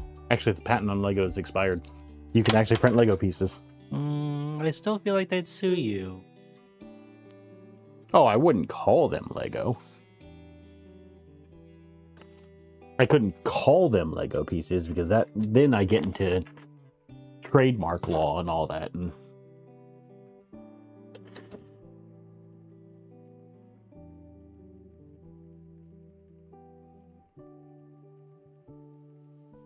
okay, those are in.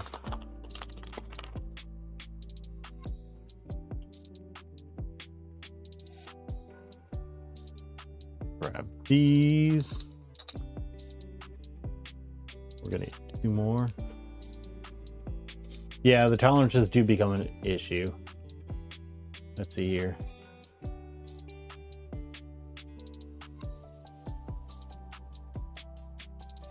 You got because the shipper. Did you end up so you ended up getting it and then got most of your money refunded down under? I am jealous.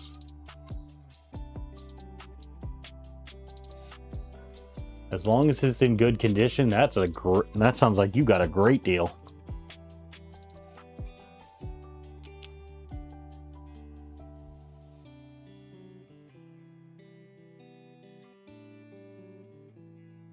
Let's see here. Bergman, you printed a GAM body model of the AT-AT over the past couple of months. I think I saw you saying you posted that earlier. I haven't had a chance to go take a look at that yet because, well, he was streaming. I was working on getting out here to get ready for the pre-stream food and then coming out to the studio. I know it's not. This right now is all temporary. I'm just getting this on there. These are easy enough to move. Temporary. The biggest version of permanent.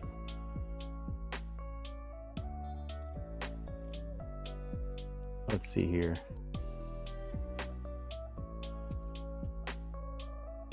Okay, so what it's sounding like is if I do get members, if I do eventually unlock channel memberships, Lego streams would be a really good thing to do.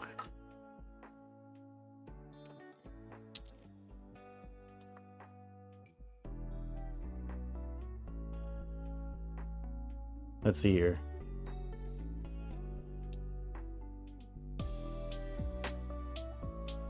Oh, they put pounds instead of Australian dollars. Ooh.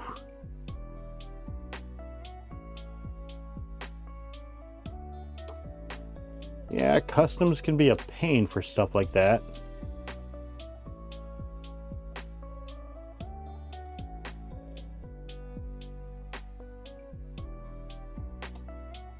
But hey, it sounds like you benefited greatly from their mistake, so.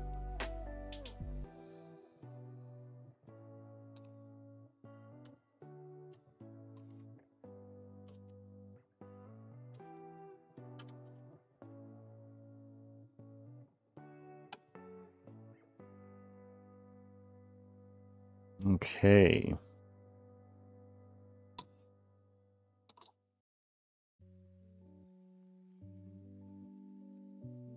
Got another panel in.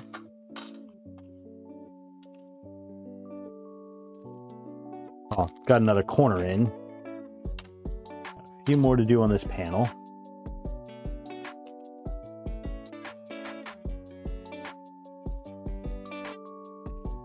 And I'll ask, what do you guys think? Do you think the front door will be necessary to print ABS, or do you think having it sealed on 5 of the 6 sides will keep the heat in enough?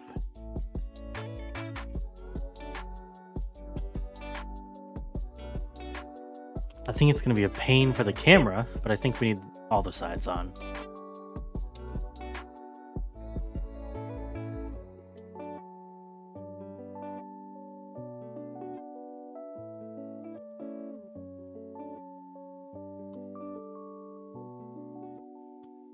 So you say that, down under, but he wants to print it in ABS. We could not get the ABS to stick to the print bed without seal. We've tried to print the Benchy on it. Could not get it to stick to the bed. So I have taken some other steps to help with that. I went and did a thorough washing of the build plate with soap and water to help with that.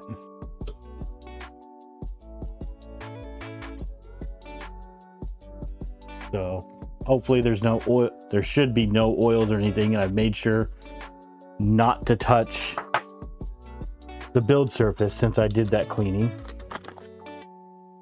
And I'm going crazy here because I know I counted 8 of those clips. Did I drop one on the floor? Under the printer.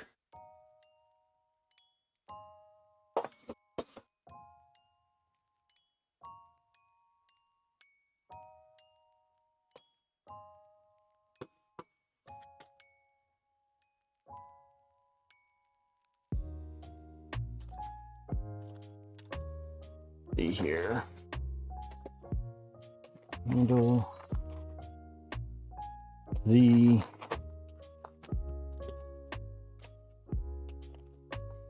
handle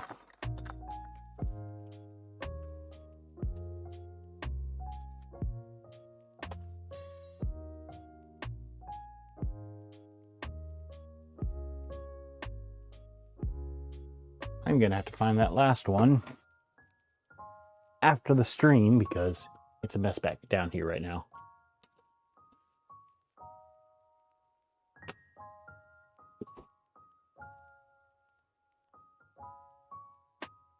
Okay. So the top panel for now, we're just going to kind of sit on there.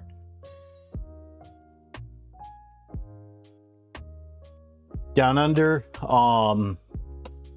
it should have been a wash bed, but because it literally just came straight out, but it also been sitting down here as I was working and everything. So I just took the precaution and thoroughly cleaned the bed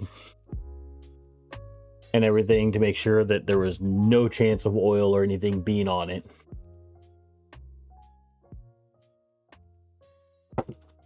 I agree. If you're gonna do it properly. Other than the top panel, because we need to do the exhaust fan later. So, okay.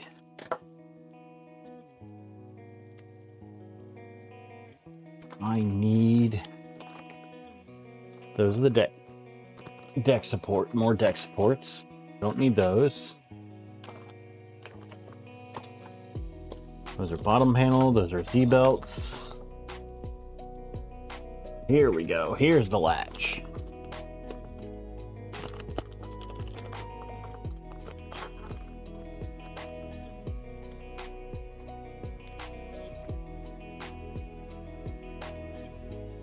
Okay. So I need to grab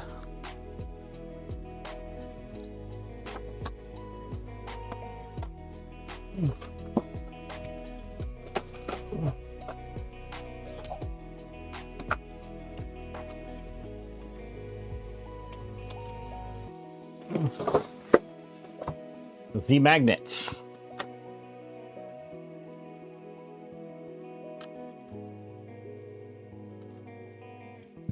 I'm seeing this.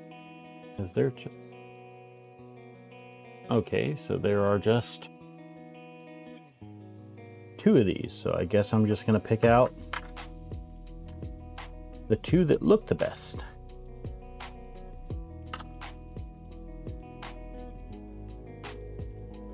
Definitely that one. And we're going to go with this one.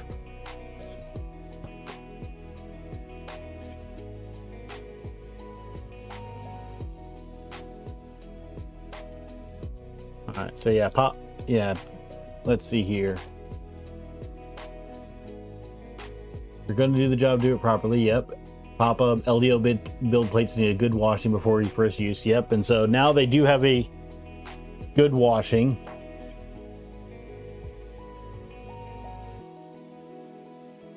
What I'm going to do here, where did my marker go? I'm going to put a mark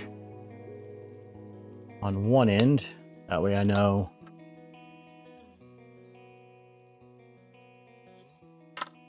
which end should be the attractor. We got one end and 2 magnets in, and then we need an M3x8 to go through the center, and a hammerhead to go on the back side of it.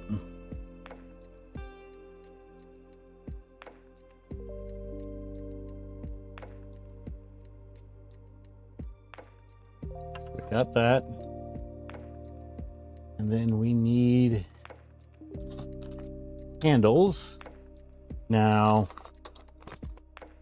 I don't know what the difference between handle A and handle these. Aha. That's the difference between handle A and handle B.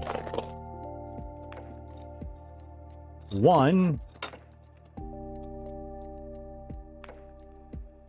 faces to the left, and the other faces to the right. And yes, I know I did just say that the wrong way. So, but you can see with A and B, you get both sides.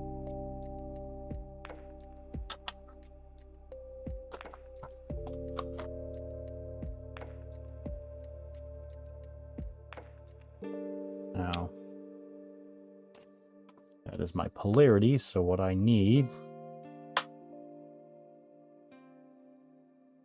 it should be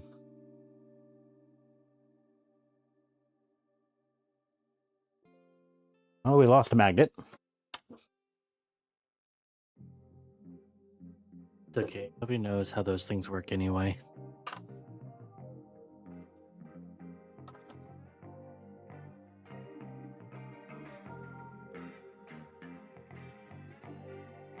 That one goes like so.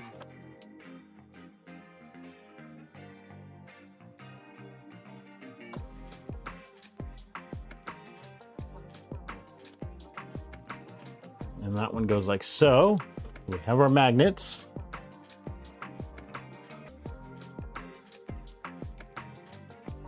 So these should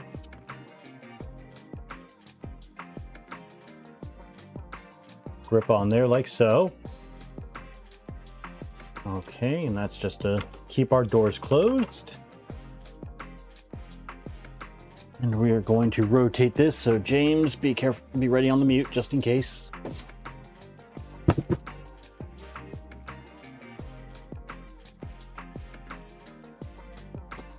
I'll rotate so you guys can see what I'm doing a little bit. And on these, James, if I can get the overhead. For those that haven't done it, there's a little lip that goes out that's going to go into our extrusion. You want that for the top one to be on the side that's closest to the bed.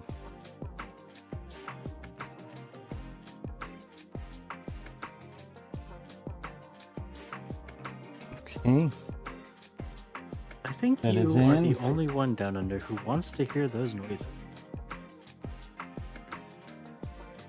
I don't even want to hear them, and I'm forced to. Now we need to build a second one.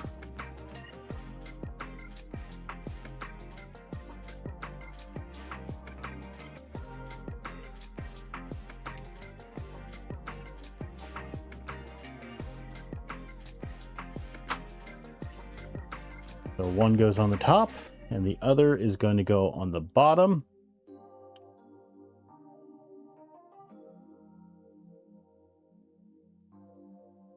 That way it just holds our door in place.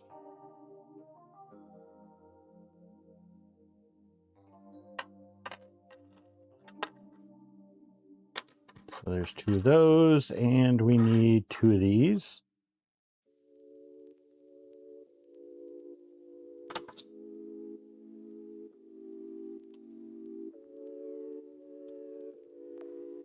Good, that's attaching, and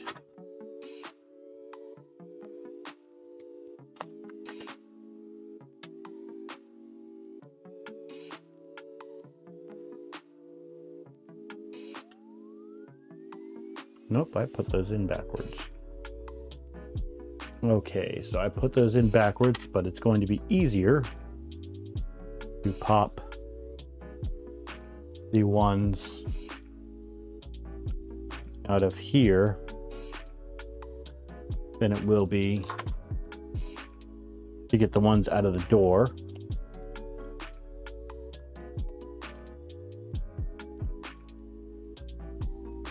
So we're just pushing this in again and just double checking. There we go. That's the proper orientation. Let's see here. Let's see here. Could do a brim as a precaution. Yep. I am going to be doing some things extra on the print this time to try and help. It's cooler in your garage than your workshop, and you're holding up a ladder running cable management. Oh, so you're up a ladder running. I don't know where I got holding. Cable management's fun down under. Let's see here. Even just letting the bed sit at temp an extra 15-20 minutes before pressing print will help. Yep, that's also going to help. Now we're going to try all sorts of stuff to make sure that we get this print going properly. So let's see here. Wick, hello, how you doing? Thanks for joining us. Okay.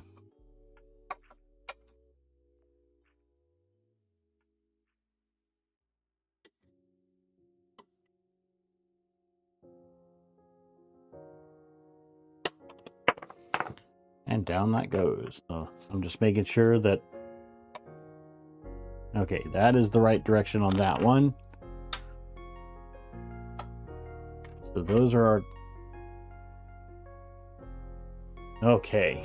We have those up there so we know which ones are the bottoms and which ones are the tops.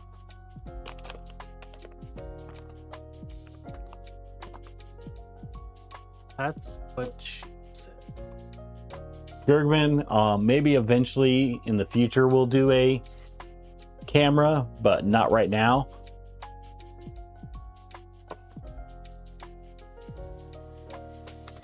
I do have other cameras that I can utilize that aren't attached to the printer and running through the printer to do remote monitoring.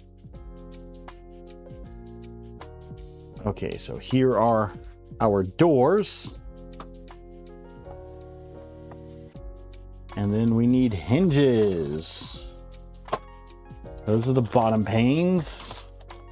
Those are Z's. That's bottom panel hinge.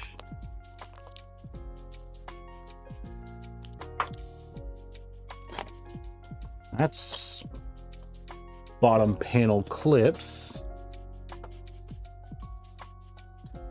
Belted Z's.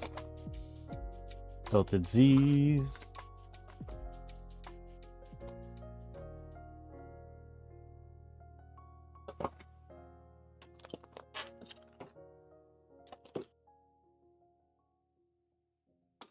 Well, I think we might be doing it.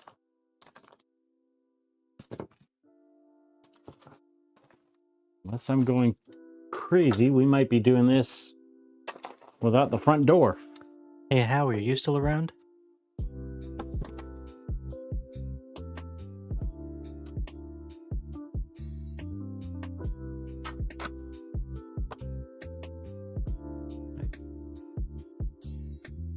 Because those are the bottom panel ones.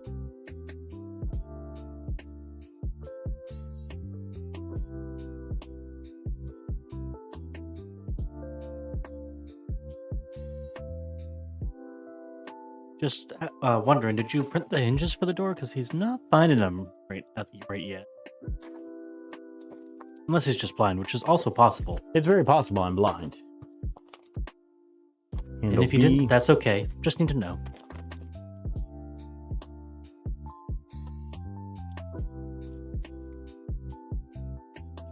Handle A, we'll put those back in. Okay, where am I going blind then? We've got this. Yeah, we might just use painter's tape to hold on the door for now. Because I do happen to have that.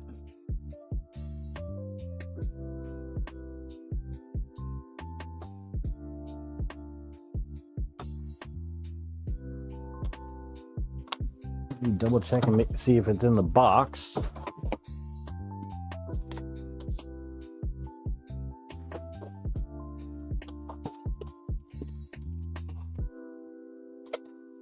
Nope, not in the box.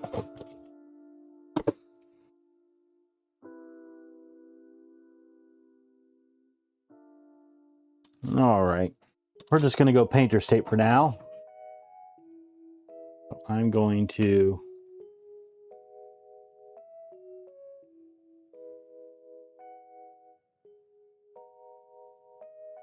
We'll double check after stream as yeah, well. Howie, I'm gonna. Very possible he's just missing looking at them.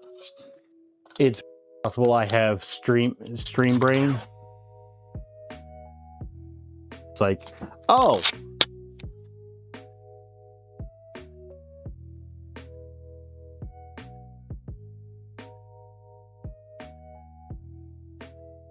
the covering's off that way as it's closed.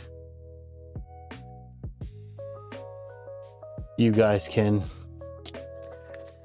see.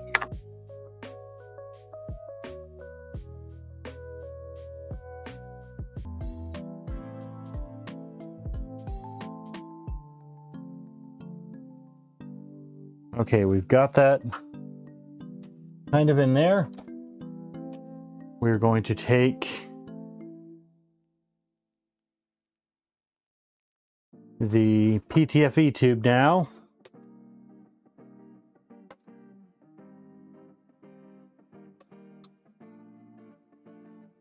And get that kind of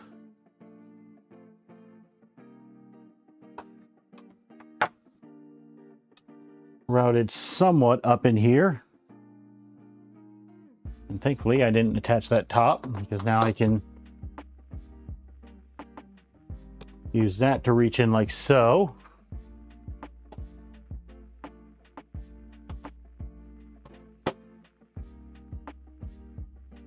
And where did I put that what fell earlier?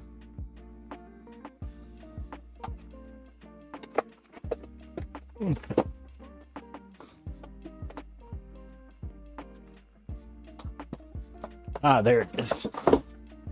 Here's our spool holder.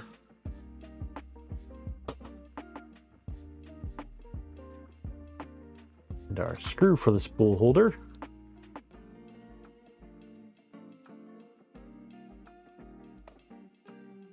Okay, and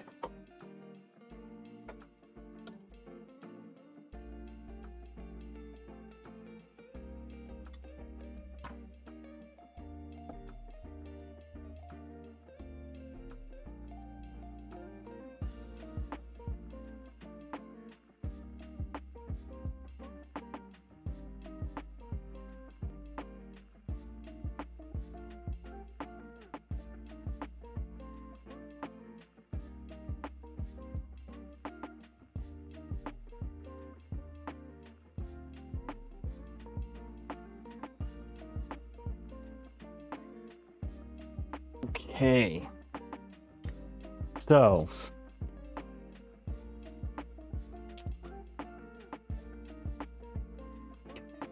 we're going to turn this thing on. And of course, with any acrylic, there's going to be some sort of reflection, so you get to see what he sees. A little bit. All right. Let's tell it to try again, to reconnect to the printer. It might not be up yet.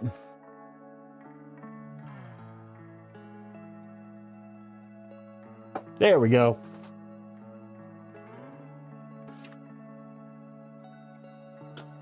Okay.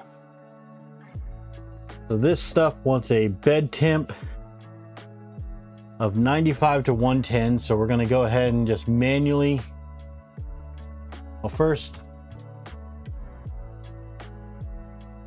let's hum everything. And I'm going to keep my finger on this emergency stop here, just in case now that we have the panels, something else happens.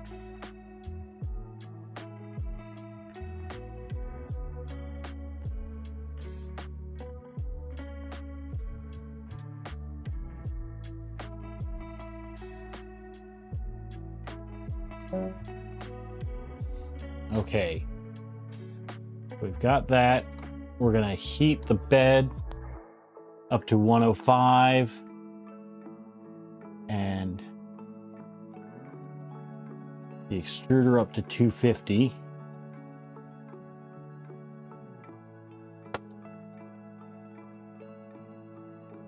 Let that kind of heat soak so we can give this thing the best opportunity possible.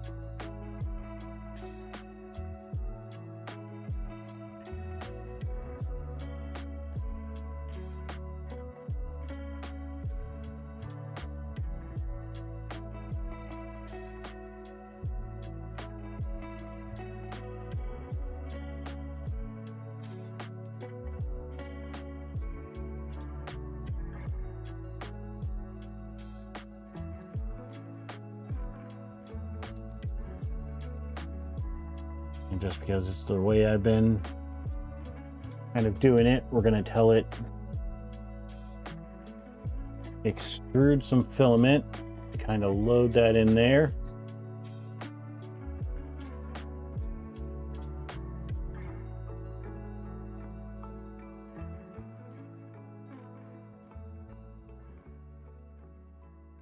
Extrude some more. It has definitely gripped it. Using Orcus laser, by the way. Shout out. I'm gonna see if I can reach down in there.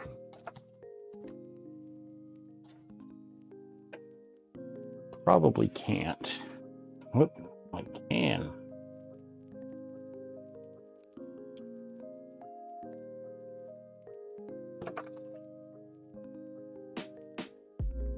Okay.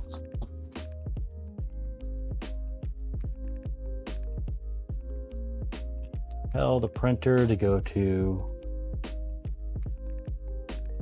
175 at 175.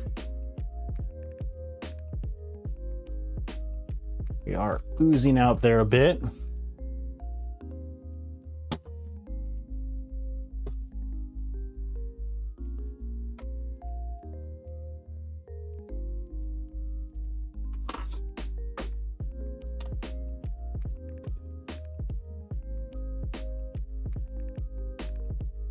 It works as a hinge.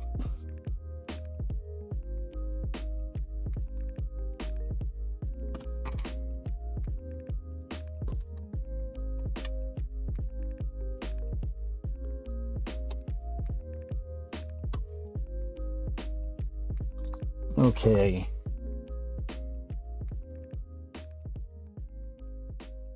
Yeah, Howie, I do have the generic ABS on there. Something I wasn't doing last time that, you know, as I'm doing my research as to why this thing isn't doing, I had my bed type set as a smooth PEI instead of a smooth plate instead of a textured PEI. So I've now corrected that.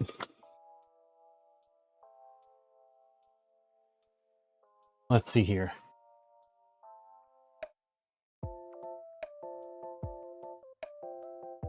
Nevermore is a waste of good activated carbon. So I do have so they gave you the parts to build an Nevermore in here. I am going to build an Nevermore and put it in here. I'm not going to put the carbon in it. I'm going to use the Nevermore more as a circulation fan.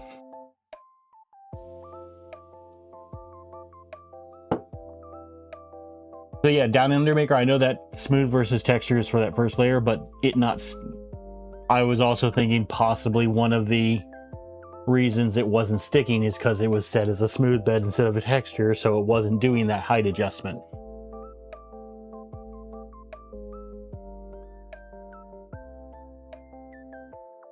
We're going to give this like 10 or 15 minutes. Do a benchy or what? Down under, I do know there probably are definitely simpler methods, but I happen to already have the parts for it, so might as well use it. Benchy, Well, benchy. James, we are gonna do the benchy. What we're doing right now, though, is we're giving it time to heat up the entire chamber to give it the best possible chance that it can. Do it anyway.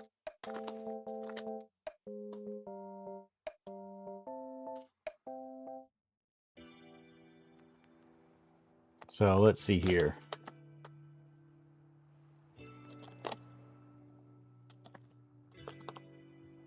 He really does, Down Under. You do not know, like, the amount of work that he put into that video. And I will say, be kind. It's our first, like, on-premise shot and done video. We already know there are things we can improve on. We've taken those notes, so, you know, please be kind when we do post it. One thing I do want to mention about the video for those that are here, I know this isn't going to reach everyone who watches. I know the audio isn't as good as it usually is for the stream. I did the best I could to fix a little error that happened while recording. It's not terrible by any stretch, but it should be better than it currently.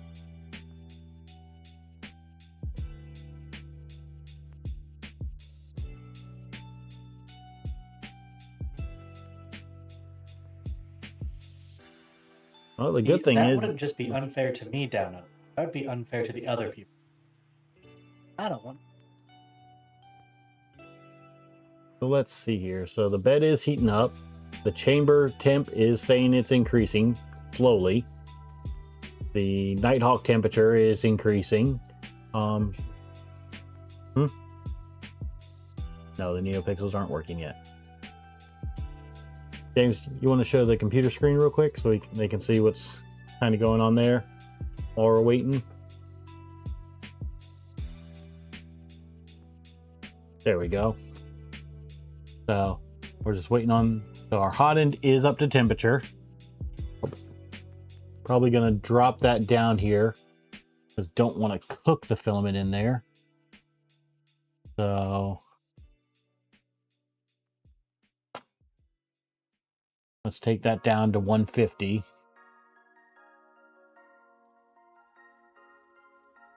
So we're getting pretty close to that chamber of 130, or that chamber of 30.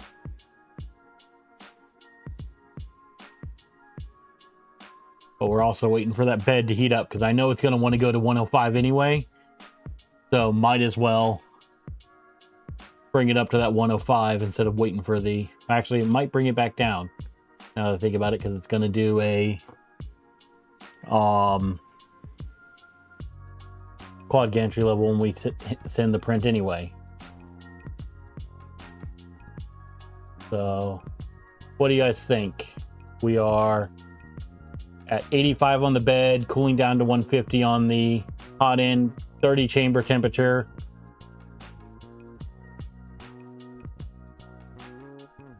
So lifted, I actually did change the bed when it shipped, or the config that LDO gives does a 60%. I put it to an 80%.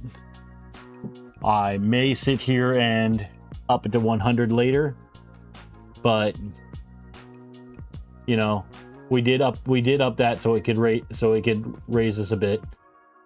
But with all these settings, what do you guys say? Should we go? I've already sliced the model. Should we go ahead and export and send it?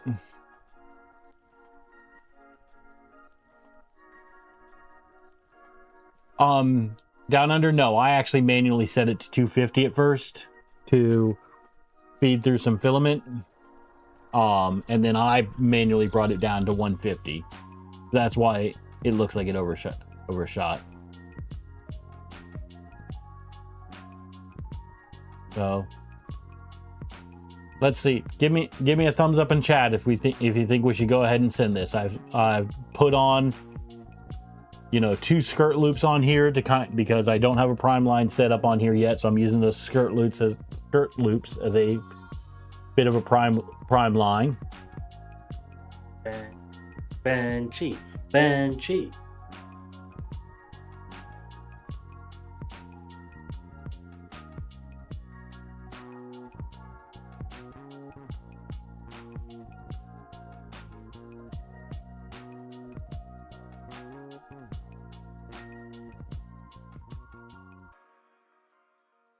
Oh.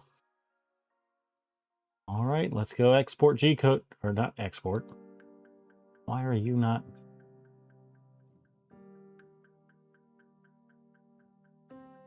Print. Why are you not going in there?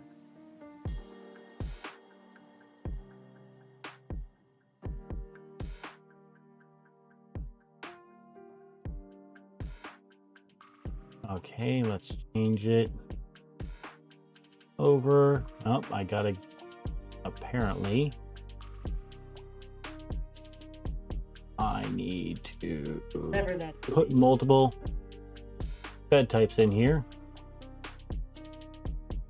so I can change it to a textured PEI plate. Too late, that's already set up, yep. Slice plate.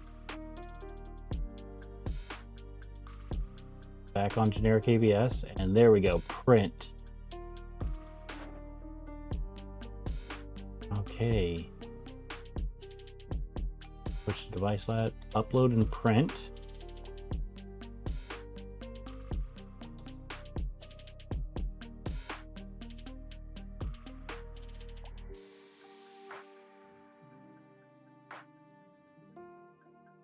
So it is still waiting for the bed to heat up here.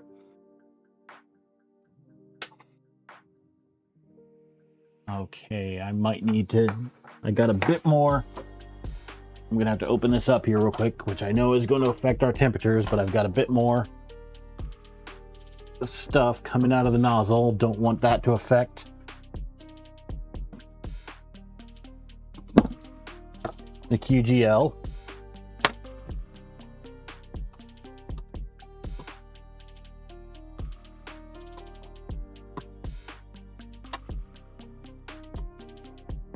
Okay.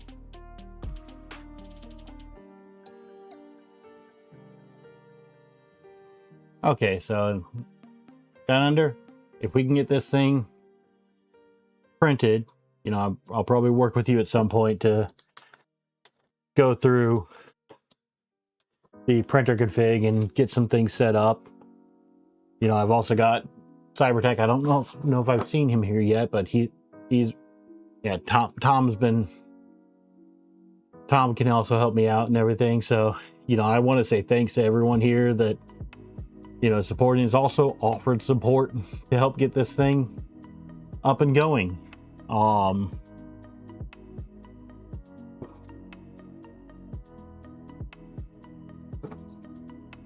Because if we can get this thing to print, our next thing after that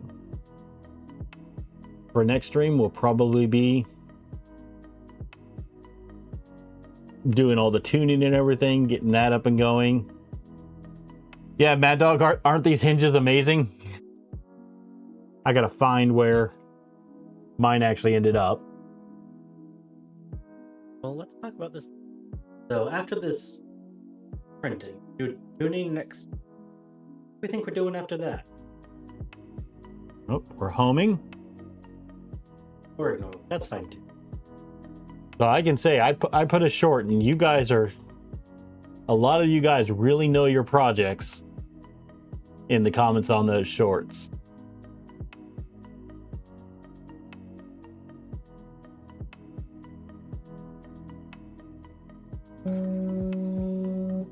Hey.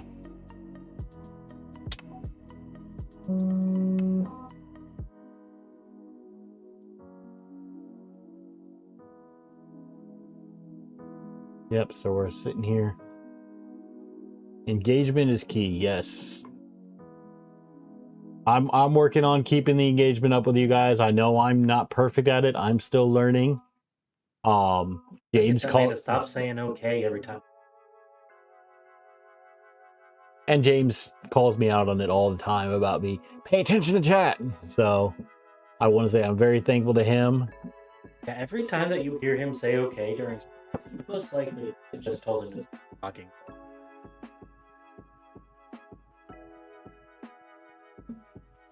I know, it's because I'm further away from the mic. I'll speak up a bit. It's just because if I was as close to the mic as I usually am, I would be in the reflection, and I'm good, thanks.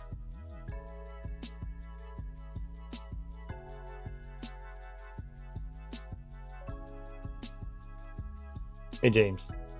Can you put a poll in chat?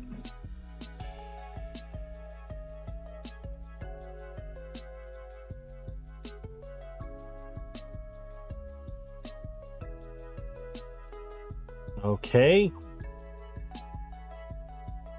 It did its quad gantry. We are at bed temp. It's going to do one more home.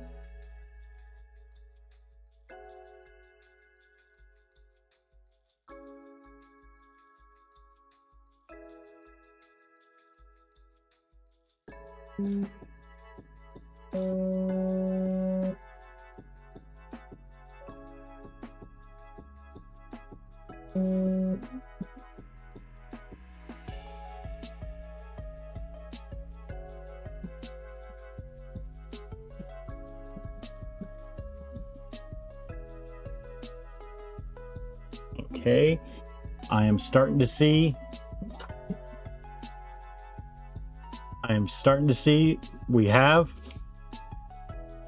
we're getting filament on the bed. I intentionally left that kind of vague for you guys to decide what's successful. So we are putting down first layer here.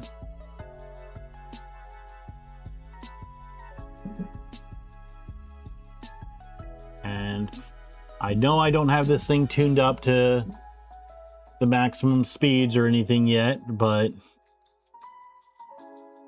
we're going to see how it goes, because it's always, previously it's been the second and third layers that have been issues.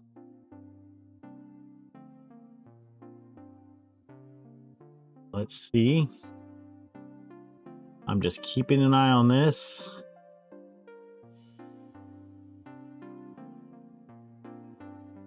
Okay.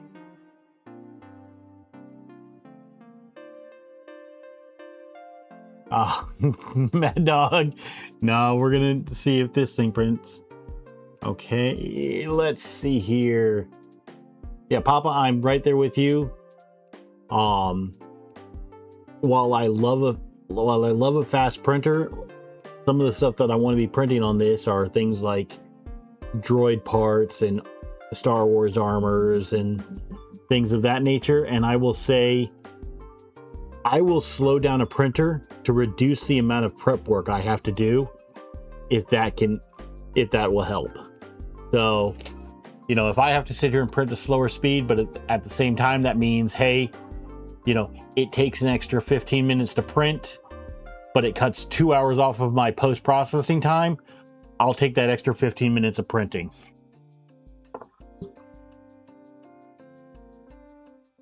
So,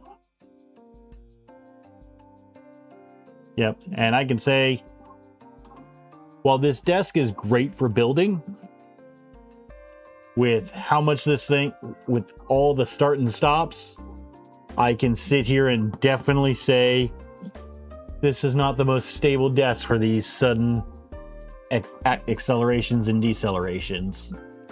I can feel every single shift.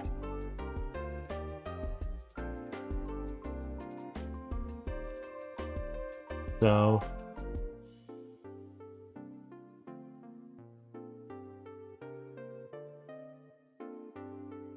we are,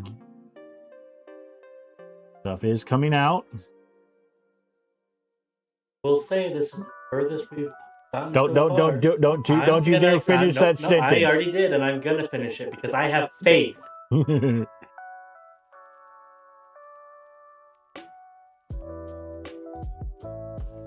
Sometimes you just gotta have a little bit of faith. A little bit of faith? All right. Mountain Dew.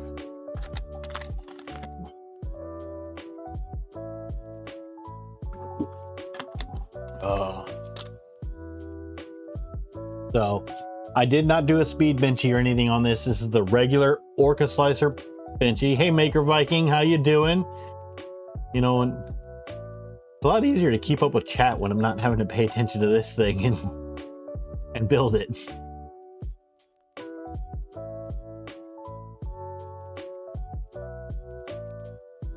Let's see.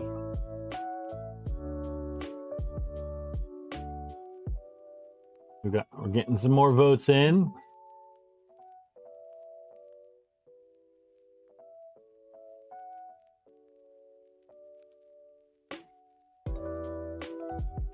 Our hot end temperatures seem to be staying pretty steady. Our bed is staying at a constant 100, so nope, there it just dropped. Of course, 0.1.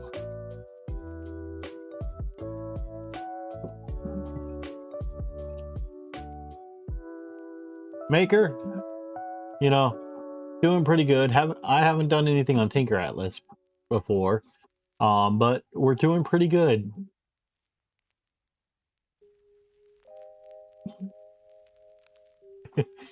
John Doe, the people that waited that long to vote.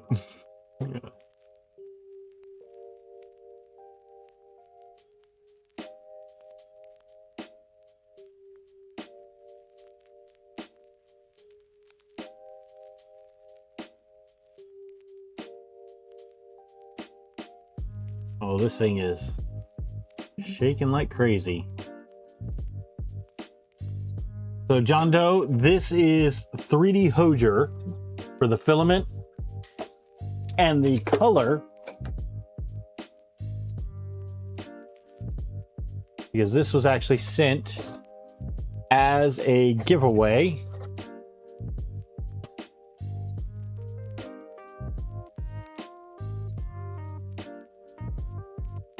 It's just 3D Hozier, and the color is blue. Yeah, it's 3D Hozier blue ABS.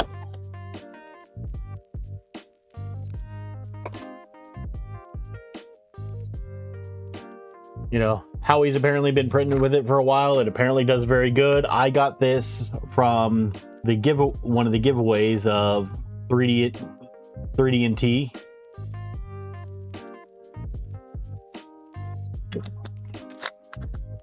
And I told them that, you know, they asked what I wanted, and I said I really didn't know, but, you know, I was building a Voron, so I would like some ABS, and that the first print that I did on this printer would be printed out of it.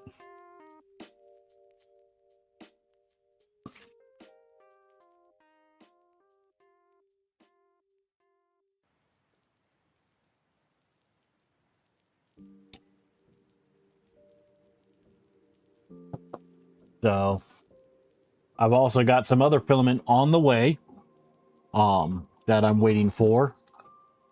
I have some new maker filament coming in, and the colors for the next project, because it is not going to be a printer, are going to be yellow and black, because I want to try and keep the colors of some of the more mainstream Linux distros free to actually use on printers. So, you know, this printer, it's been named Ubuntu because Ubuntu's color is orange.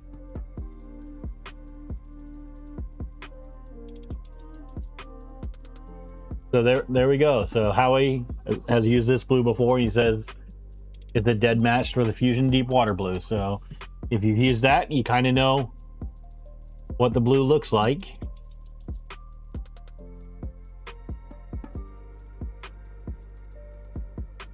Oh, we've got what looks like our first feature. Got that little square hole in the middle of the benchy perimetered out. So looks like we might actually be printing the deck right now.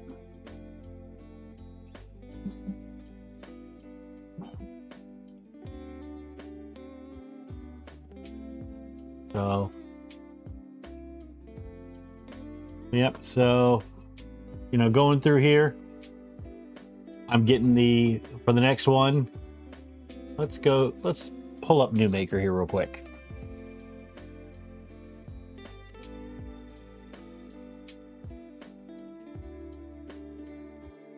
Oh.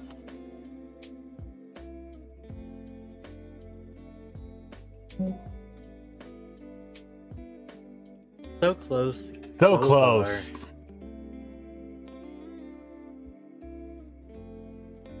It hit something somewhere and then knocked it off. I just heard it go click and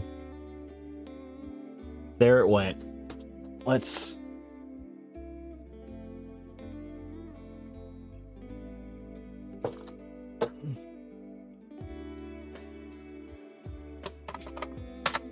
Oh well. Let's open the front door then. So those 14 of you that said no win the prize. The prize is what being the prize right. Is, but the prize.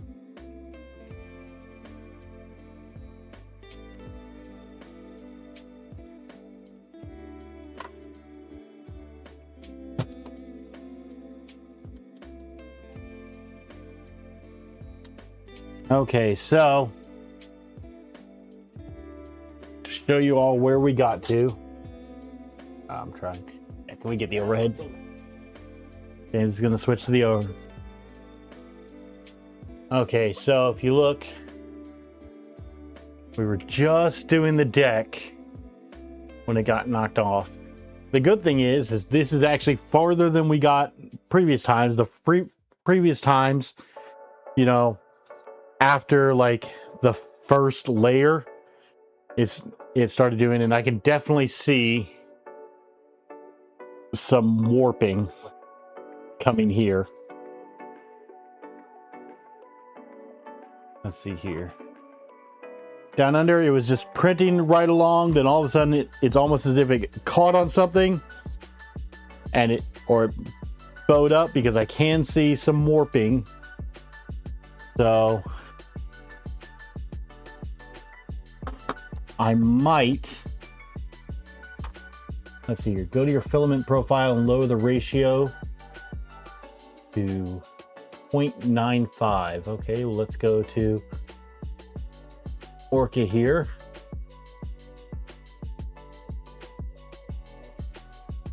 And generic ABS.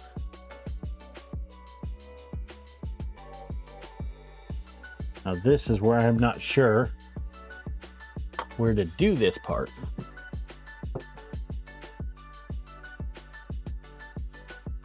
Filament, softening temperature, idle temperature, recommended temperature, flow ratio, and pressure advance. Tom, yes, I actually watched that I washed the build plate before the stream even happened.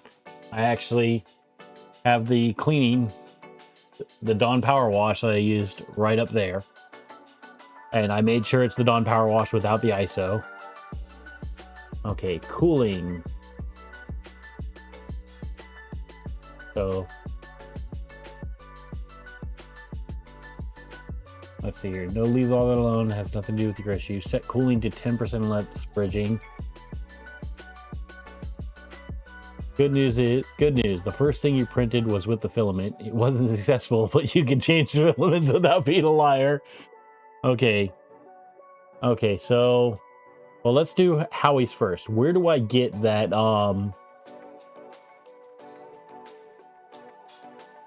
that 0.95? Where do I set that?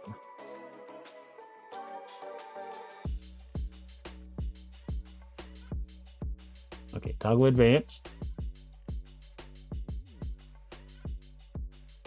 Okay.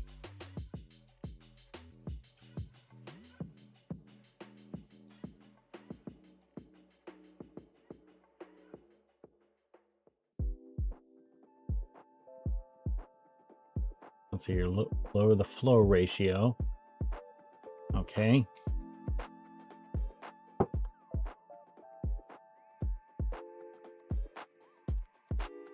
Flow ratio was actually 0.926. So it was actually lower than point. So we want that to be 0.95.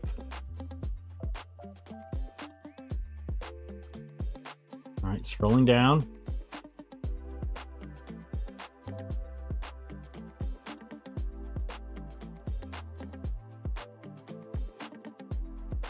At the bottom, set both bed temps to 110.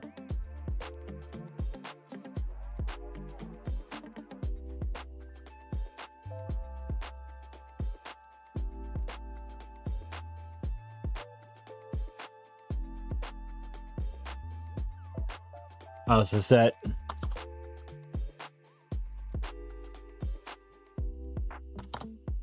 Just like that down under. Set the first layer and other layers to 110. All right, now he's saying 0.926 was fine to keep it at.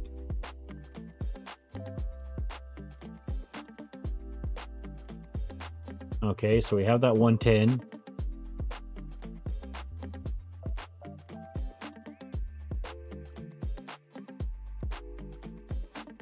Okay, so we have that. Now, down under, you were saying on cooling to set it to 10%.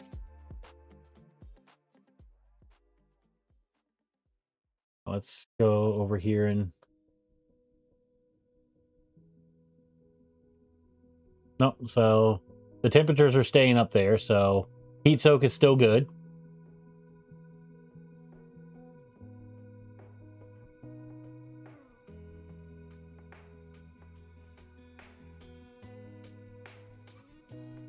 Okay, max up, max flow.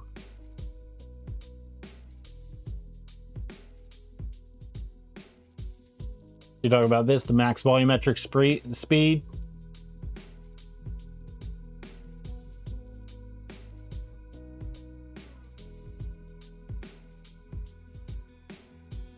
I would say, Kegel, I haven't done a... But 0.036 you're saying? So max volumetric speed we'll set to 16. And we'll do the pressure advance 0.36. Okay.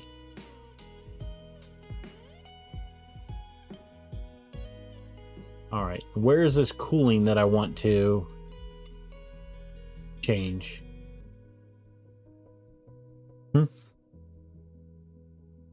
Oh, there it is.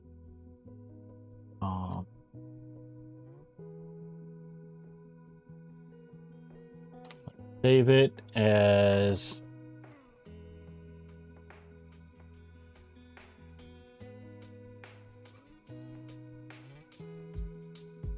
we'll save it as that. I do still have, we're gonna move this, which might mean I lose some of mine.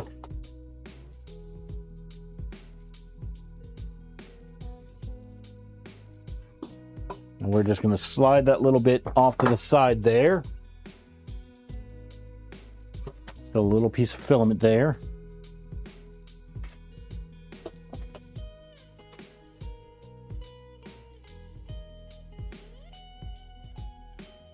Okay. The fan speed to 50%, layer time to 30, and 156. And then max fan speed 50%.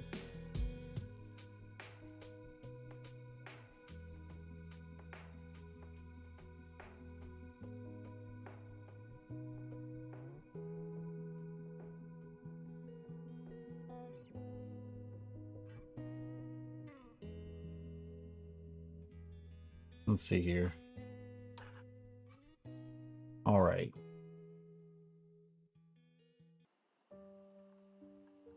I didn't think I wanted 50%, so min fan speed 1%.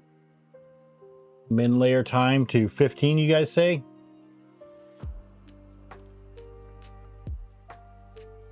And max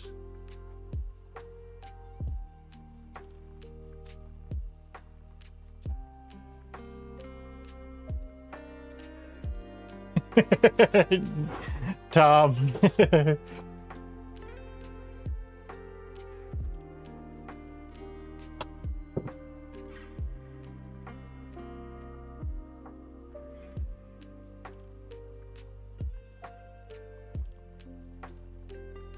Yeah, it's not completely sealed.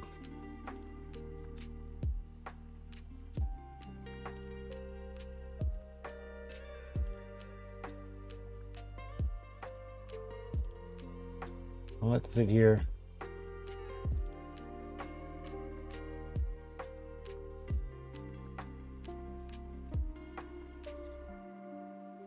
Yeah, we'll save it there.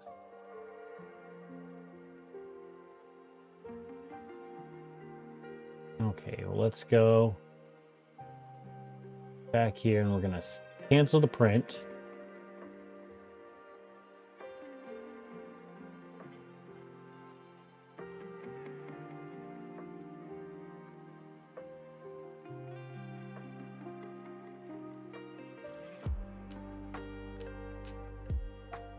Yeah, too many cooks.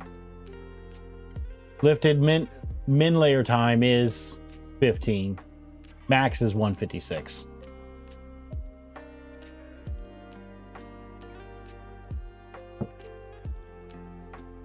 Well, let's try it this way and we'll see how it goes.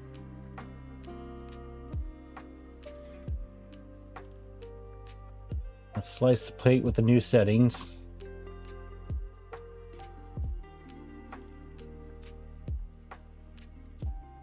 It's opposite.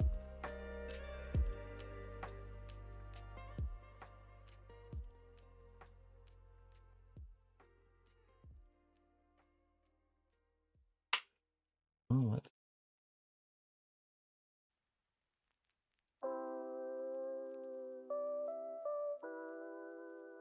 so what, the top one should be my max, and there should be 30, 15.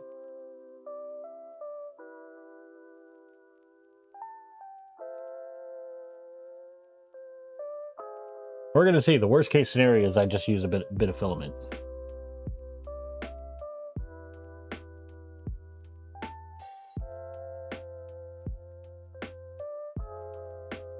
All right, well, let's save that. Close it, slice the plate with the new settings.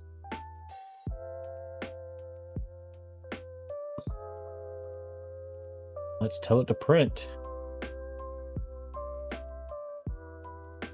That is giving me a bit longer print time.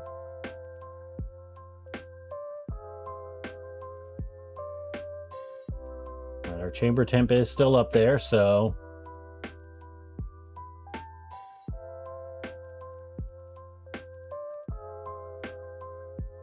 We're gonna see what happens.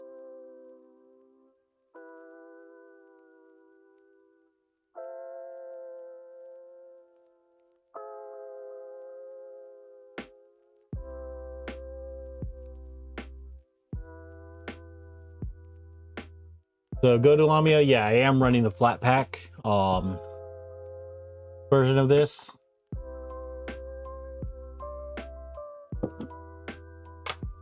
I just personally prefer them to app images.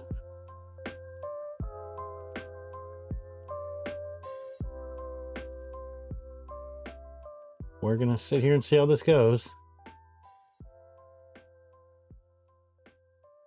So this brand filament is 3D Hojer. I'm just using the generic ABS, but this is also the Benchy that Orca Slicer.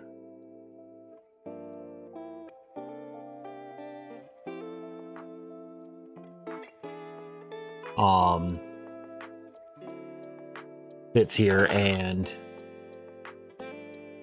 has in their files.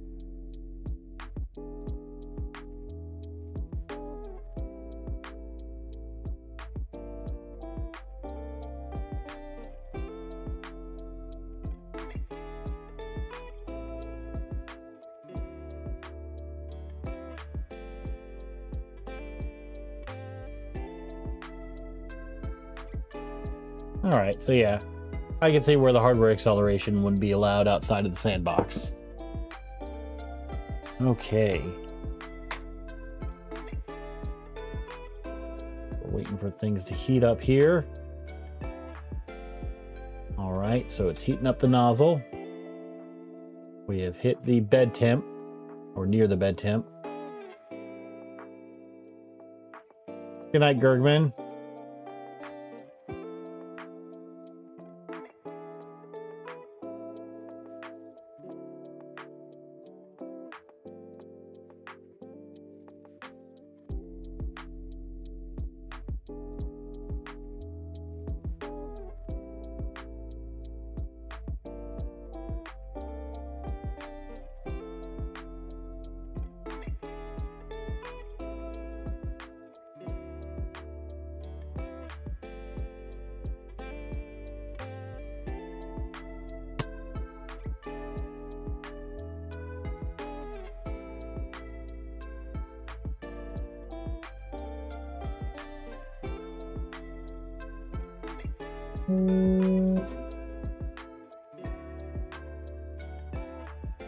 The good news is, since it parked in that back corner, we don't really have to worry about it going too far for that home.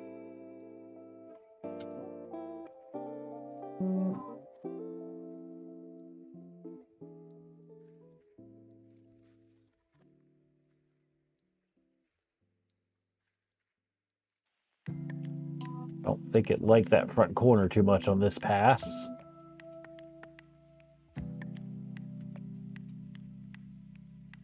I'm just holding this up so it doesn't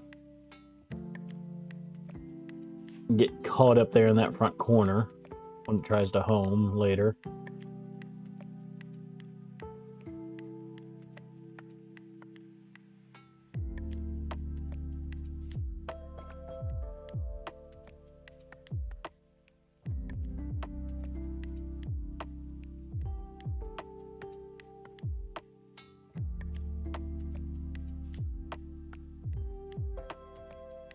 Let's see. OptiPacks, thanks for sticking around. So, OptiPacks, we are hoping it when we get this out to have it out this week for that video. So, I'm hoping tomorrow. Find out. All right, so we're doing our second home.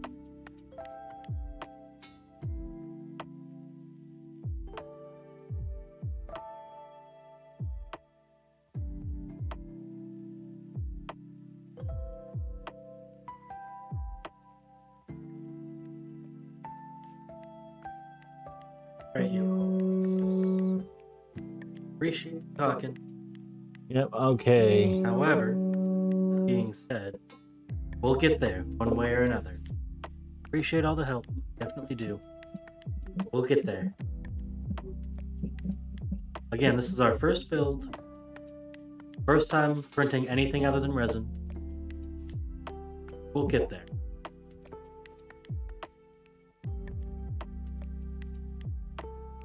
I could say I'm really going to need to set up some sort of purge macro or something, because it takes a bit for that first bit of filament to come out, but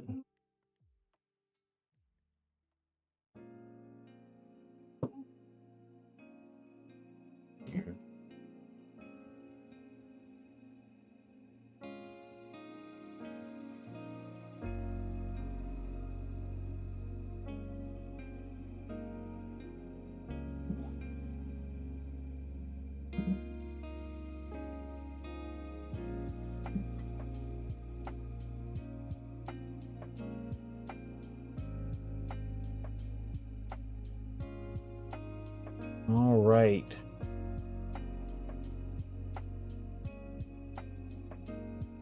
We're gonna see how this goes. Yep, purge lines and skirts. So we did some skirts, but it's even with those two skirts, it still wasn't. It like barely started getting that first letter. LTX, I don't know what my retractor is set to yet. I haven't done that kind of tuning or anything. So.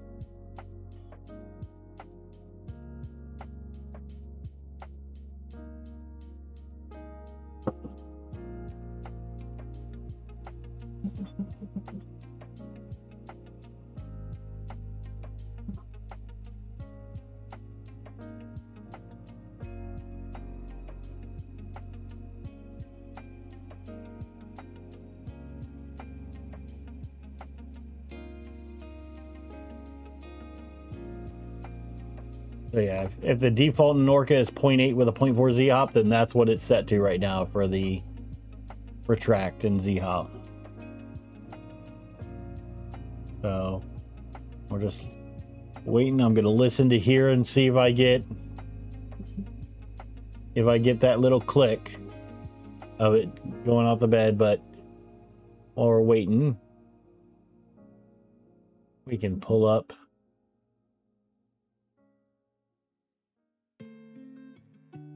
the filament that I bought.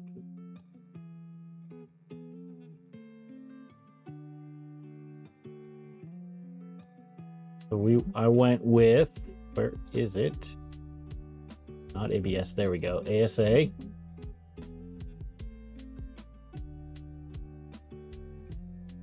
I went with the New Maker yellow.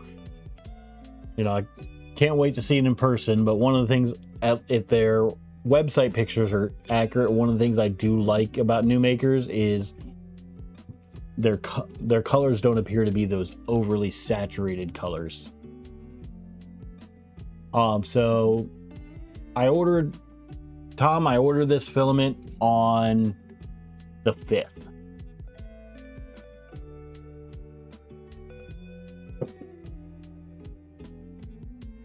So, but I'm hoping that this filament comes out and it is a bit more undersaturated compared to normal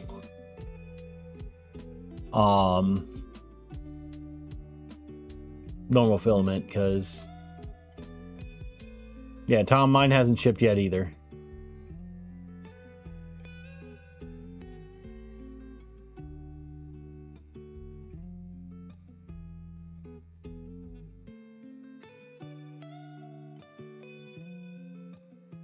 So yeah, so the colors we're going to be using on the next project are this yellow and of course black.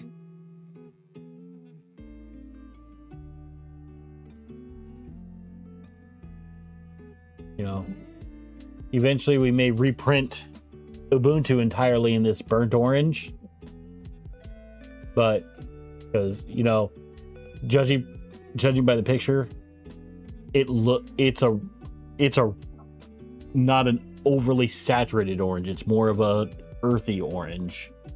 So I do like those more undersaturated colors. Mike, I think you've got every new maker filament, because eventually we are going to have a printer in this new maker green. We're going to have one in the blue. The blue is a bit saturated, but we'll see. Maybe I'll even do one in a red. All right, so I got a question for you.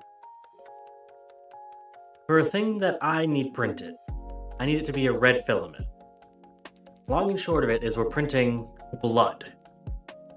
What red filament would you recommend for the closest to non-dried blood?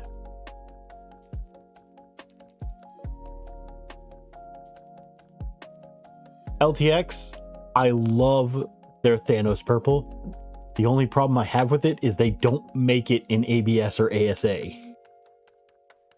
And add on to that, I don't know a whole lot about filament, but if there's one that we can get to be food safe relatively easily, would be even better.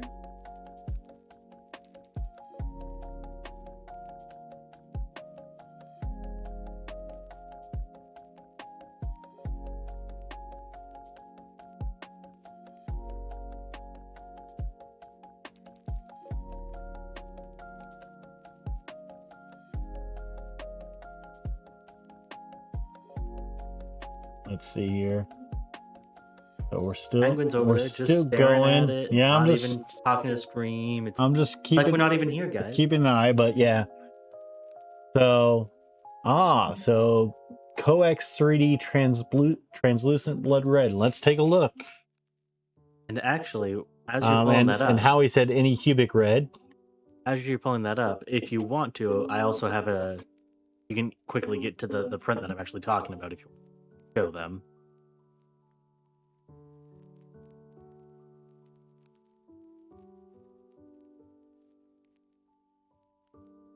Let's see here. Coex 3D.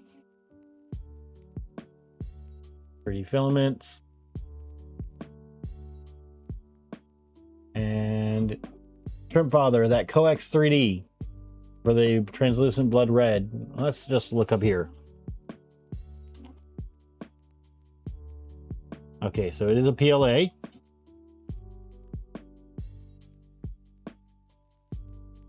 What do you think of that, James?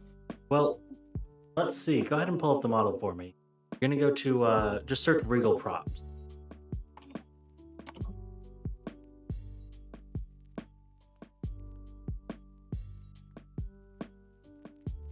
You scroll down, it should be the one right below that banner. Yep, that bucket right there.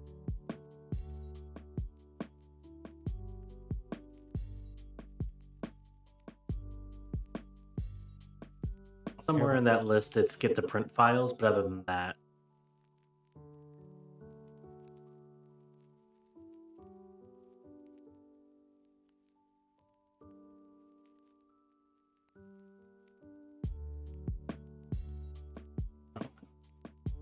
free 3D print files.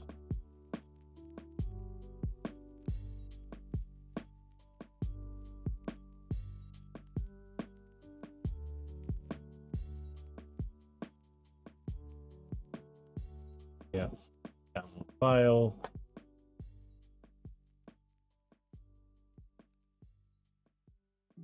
Open file. Okay, we're just opening this up here real quick.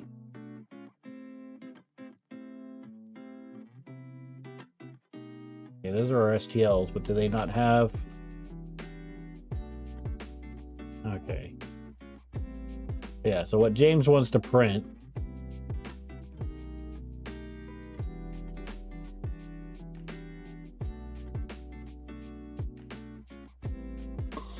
is that. So he wants to print the popcorn bucket. So what do you guys think for that blood? What would be... It doesn't have to match that exact, print, but what do you think would look good for them? I know we got a couple here in chat already for options, but now that you've seen the print, any other Kegel suggestions? sent us a DM on Discord. I've got streamer mode turned on. Okay. Red pasta. Enemy of my enemy. Blood red. That is a pretty deep red. Partially translucent.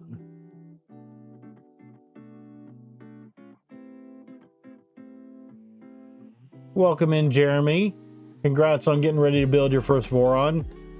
Going for a V0.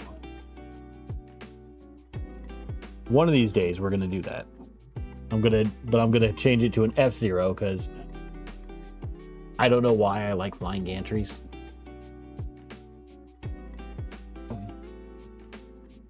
So let's take a look here.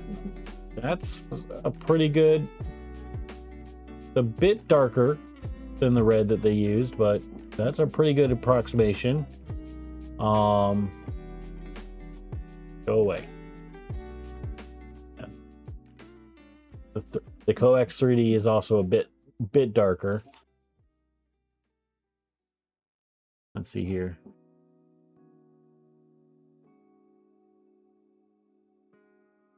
So it's still going. We've almost gotten to the deck point.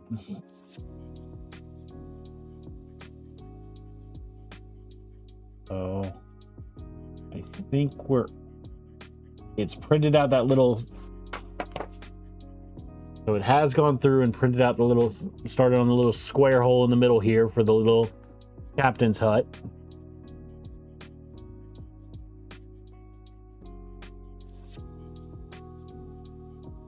Miko, the speed will eventually probably go up, but right now we're just, I'd rather slower speed and successful print than go turbo mode and the print fail.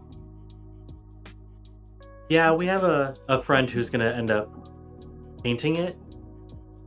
Obviously, I just want to print it in red to save them a lot of paint because that majority of it is red. But they are going to paint the non-red bits for it. Yeah, John, we have a friend that sits here and his relaxing activity is painting miniatures. Plays Warhammer and a bunch of other tabletop games, so... Literally, when I sat here and printed out my last D&D figure, he was, you know, I was going to paint it and everything. He's like, "Oh, give it to me. I'll paint it." And we're like, okay.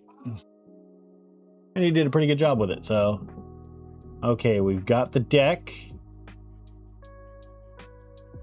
So we're starting to do the deck.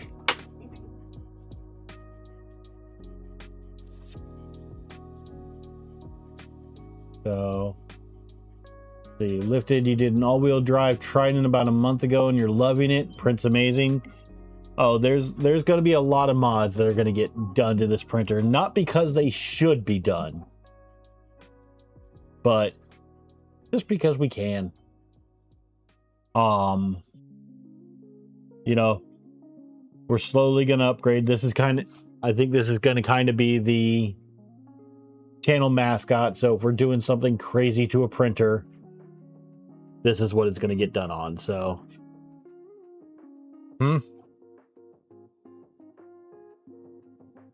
we can always change Ubuntu. We can print it in blue and make it Fedora. What printer do you want to be? For those of you who don't know, obviously we do 3D printing. We're also a Linux channel. That's kind of why our printers and everything are modeled and named after various popular distros. Oh, wait. And on top of that, Fedora is our main distro of choice for both of us, so yep. I'm a little concerned what Fedora is going to be, it being my closest to my heart. But yeah, you know, gotta have Tux, hence the penguin, part of the name, and you know, I am Root.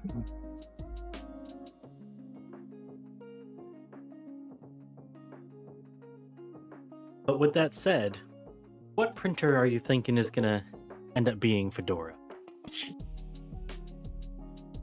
I know we have a few planned.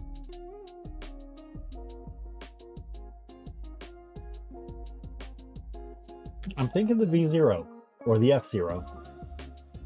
What's the build size on? That one's a small one. Small one? kind. Yeah, that's the Maybe smallest Voron they have, but then we're gonna modify it to have a flying gantry just like this. I'm kind of feeling like it should be like a 250 Trident. Hell. Just a suggestion. That you can build. What do you think? We'll build Fedora as a 250 Trident, and he can pay for it?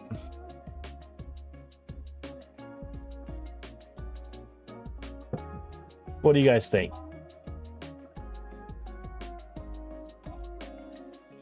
I mean, if we did a Trident, we could have a blue frame on that.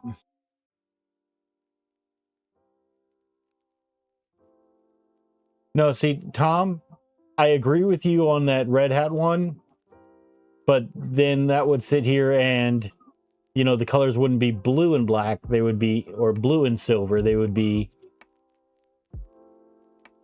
red and black.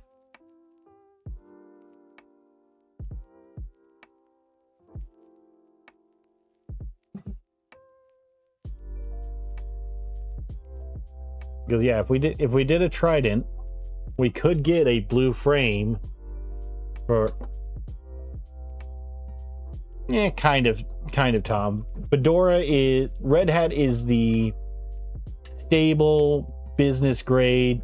You know, it's not the most up to date, but it's guaranteed to work build. And Fedora is, this just came out, let's put it in there. You know, not quite as much as Arch. Pretty close.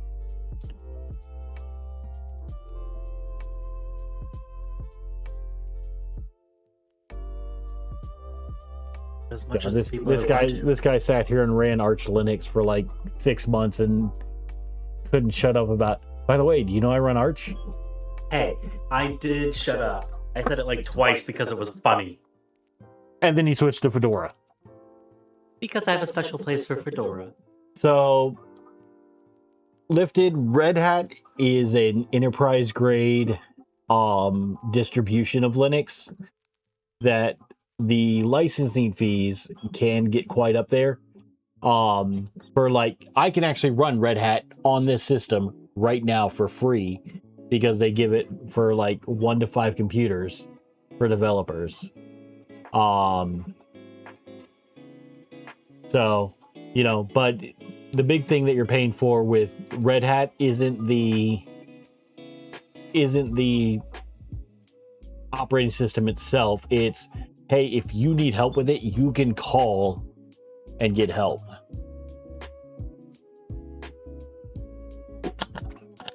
So, yeah, and then of course they have some, Red Hat does have stuff that they have developed themselves that you can only get if you're actually have an active valid subscription. I do wish they operated a bit more like Proxmox does, where you can put it on any computer distro, but any support whatsoever from them is the paid one. Yeah. But yeah, like there used to be an operating system out there called CentOS that was always a little bit behind Red Hat, but all it was before they actually got bought out by Red Hat was they took Red Hat and anywhere the Red Hat's logo showed up, they replaced it with the CentOS logo. And in all the documentation, anytime the word Red Hat showed up, they replaced it with the word CentOS. So my current chamber temperature is 52.8.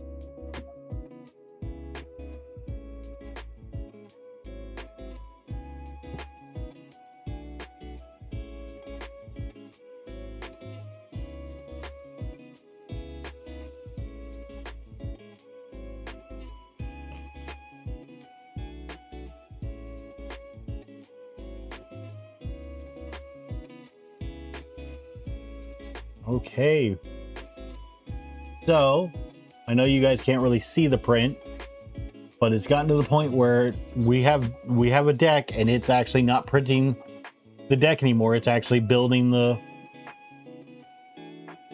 outer hull of the ship that goes above the deck. So we're getting there. Go to, yeah.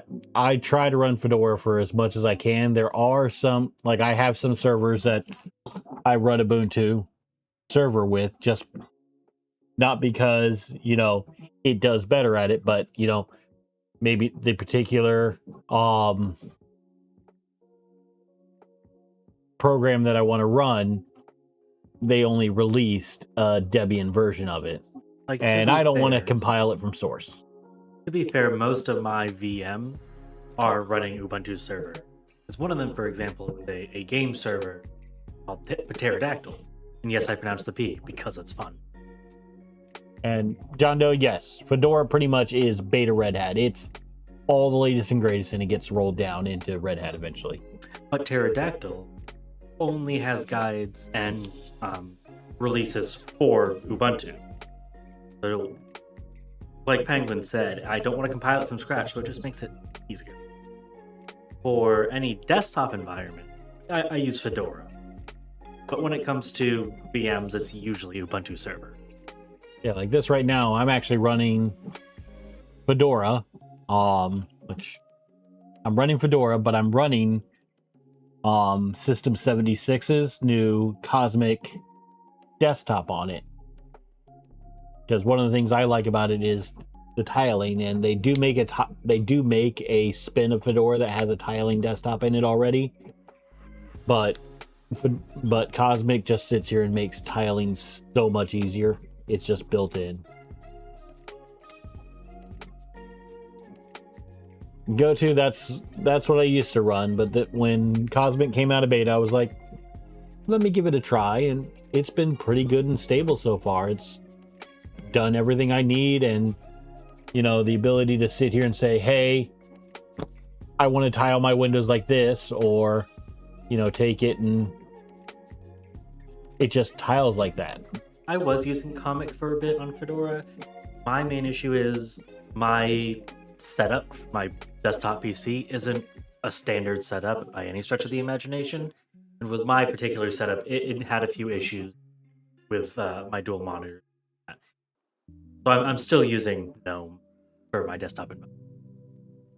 Yeah, but I mean, like, we pull up, you can see it looks almost, Cosmic looks almost exactly like GNOME. Your settings get a bit different. RJ, fedoras are almost as cool as fezzes, okay? But nothing's as cool as bow ties. Close though. Pretty close. XFCE is a really nice desktop environment. Very lightweight. You can get it to run on almost anything.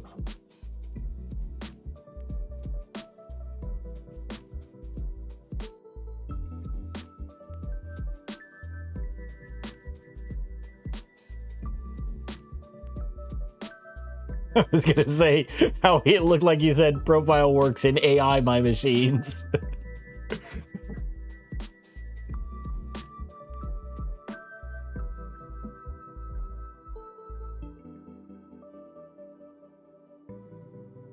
Yeah, I'd love to wear Fedora. I just can't pull one off. Especially with the beard. Fedora doesn't really go with this beard.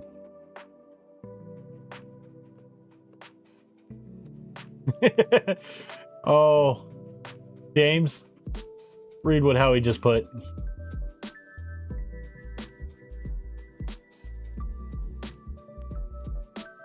Perry the platypus. You don't know how excited James was when they came out with the new Phineas and Ferb.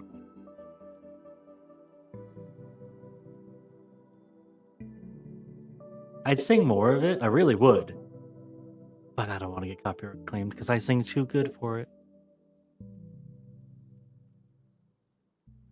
That was sarcasm for those of you who don't understand sarcasm. Okay, so we are starting to print the cabin. We're getting that built up here.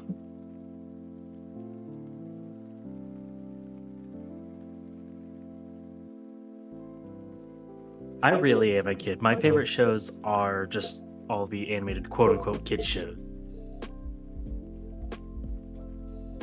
Yeah. Down under, I've been seeing that, so that is something that we've got to work on. That's something that just keeps coming up. Exclude object in start for an unknown command. So I do need to add that. But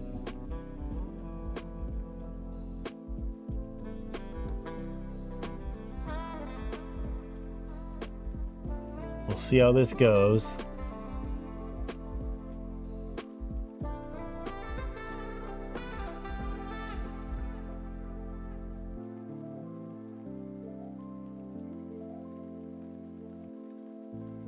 Howie, it's never awkward to watch cartoons. I mean, I sit here and watch Japanese anime all the time. We're going back through and watching Avatar: The Last Airbender right now.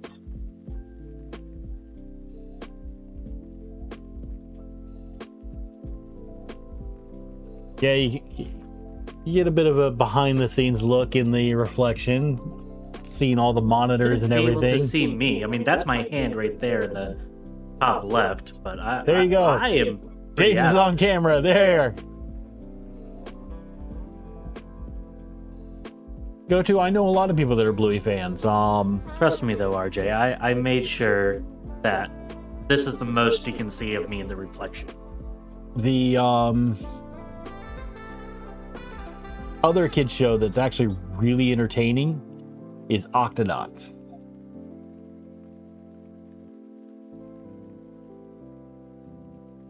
Down under, I would say you're not in anime yet. You just haven't found the anime that found an anime you like.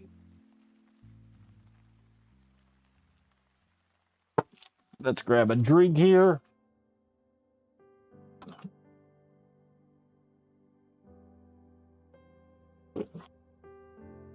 Yeah.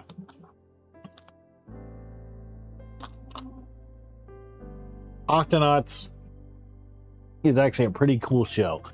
I wish that we had something like Octonauts when I was growing up.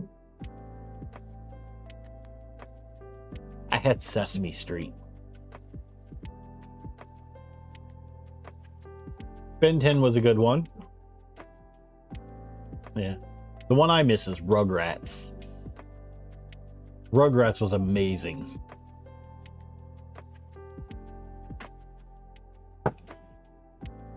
Ed, Ed, and Eddie, I never really got too into.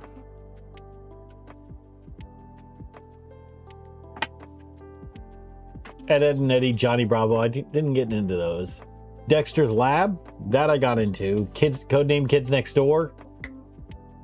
Ren and Bad Dog, yes. Ren and Stimpy. I like a lot of the newer ones, to be honest with you, between Disney and Cartoon Network. My favorite is Avatar: The Last Airbender, followed by Gravity Falls.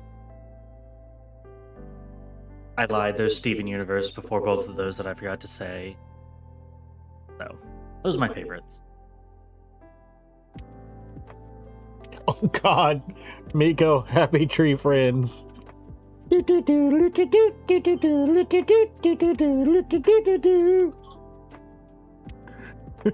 God. I remember watching that in school. That and Homestar Runner.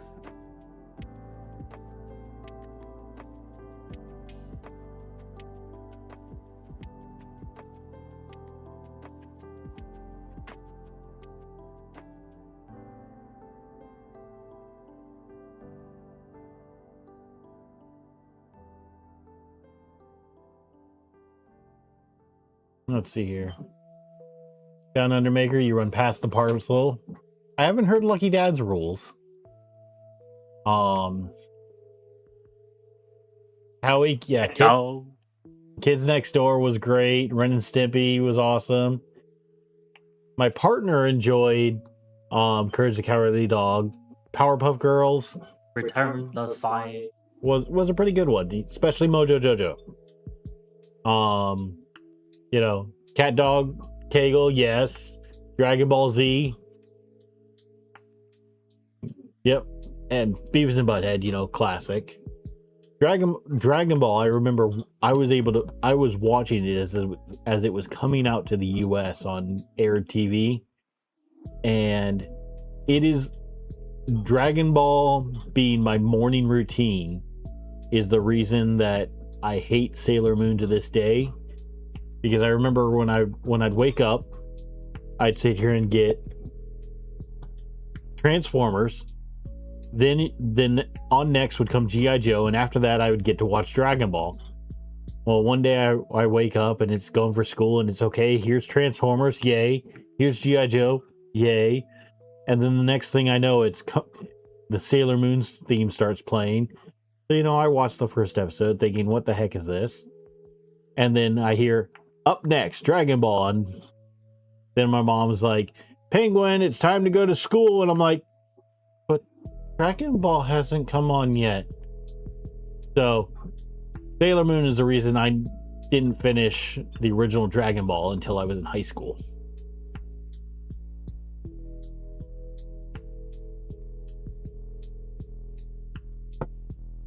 John Doe, you're going back there with Robotech.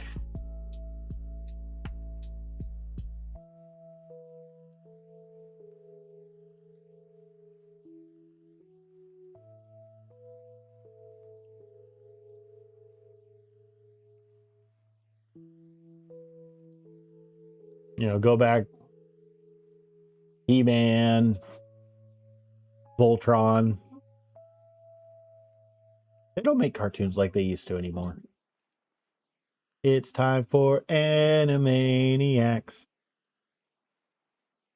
Kegel, have you seen the new ones that came out?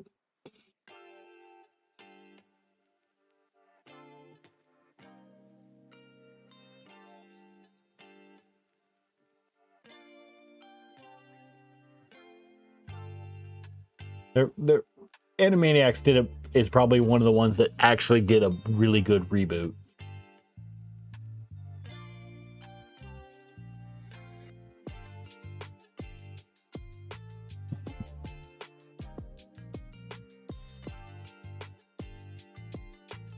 Down Under, I'm actually not familiar with. I'm familiar with Around the World in 80 Days, but not Willy Fogg Around the World in 80 Days. That does not come to my head right off the top.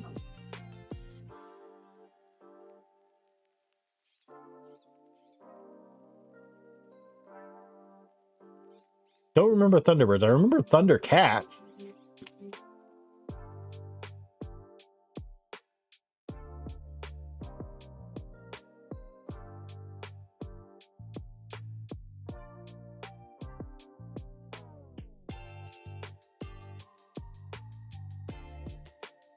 I used to have all the original old Voltron Lions. It got sold in a garage sale. I was so upset years later. So, RJ, the main sale is estimating 20 minutes left on the Benchy.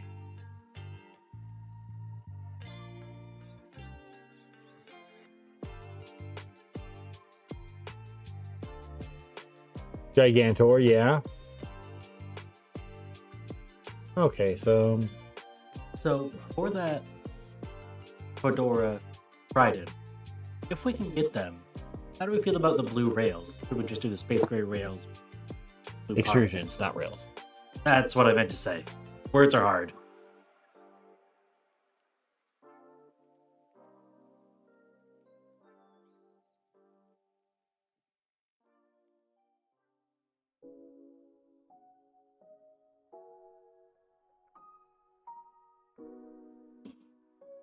Let's see here. Okay, we're starting to print the portholes at the front, or technically, I guess they'd actually be anchor holes near the bow of the ship. What are we thinking? That? Yeah. James wants to know. Blue extrusions or space gray extrusion with blue printed parts? Obviously, either way, it's going to be the blue printed parts. Oh, no, because if we did blue extrusion, we might be able to do silver. Also true. Printed parts. Yeah, what do you guys think? If we did a Fedora printer, blue extrusions or silver extrusions? Oh, James went space gray. Yeah.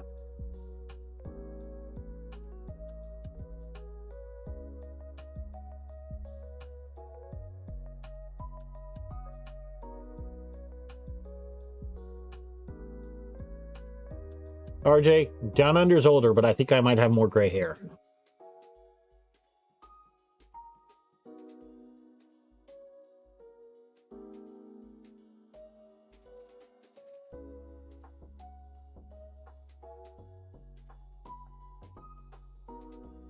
Team America. Oh, God.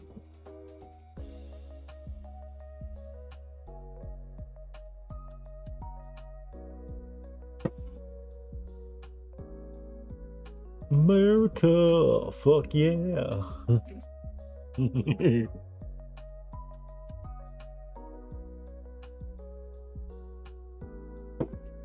Oh. Am I trying to what?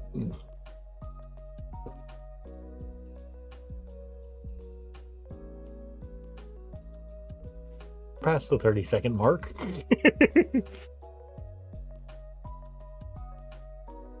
I don't know. You guys are starting to be able to see it from the bottom.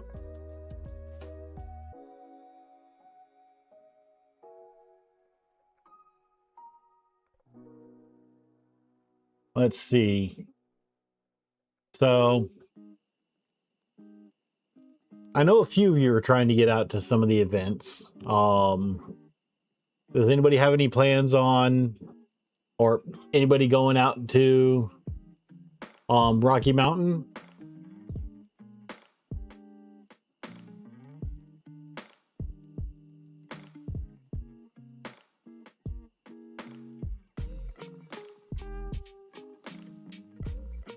Down Under, I don't know if I have room on my screen with the way James sets up the extra screens to put chat on screen.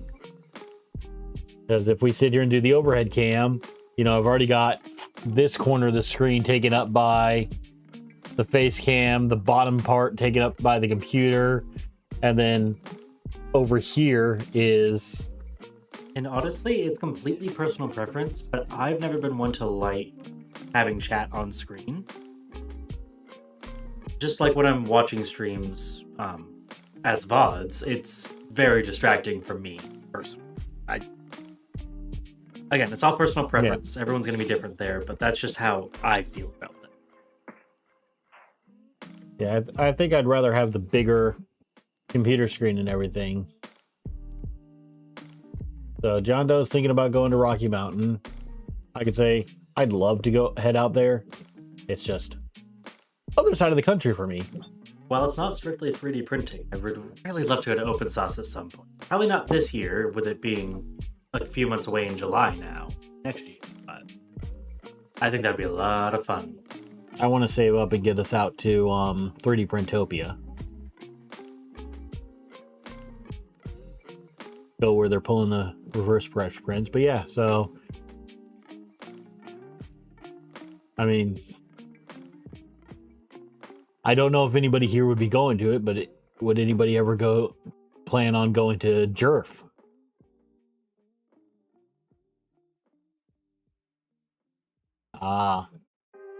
Yeah, Sanjay Mortimer would be a good one to go to, just because it's also a good cause. So, you know, supporting that, it's worth the ticket. Jerf is in Japan Rep Rap Festival.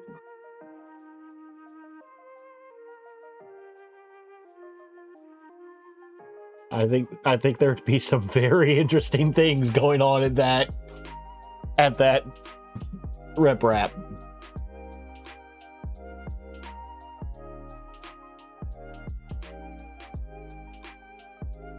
Down Under, I can see that. So Howie, you're probably going to go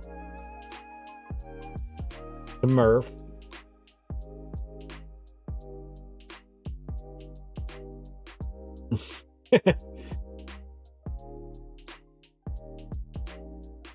Kegel,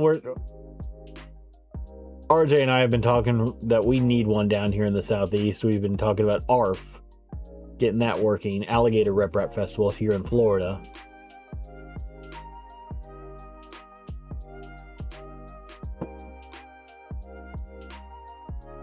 Most interesting would be hearing the ovals say Rep Rap.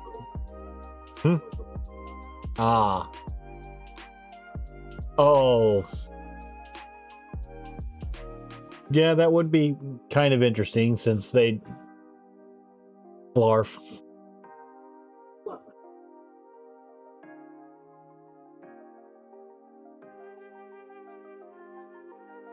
Yeah, it does. It'd probably be, it either goes barf or burf. But see, you know, in Florida, we already have a barf. They call it the Bay Area Renaissance Festival. So,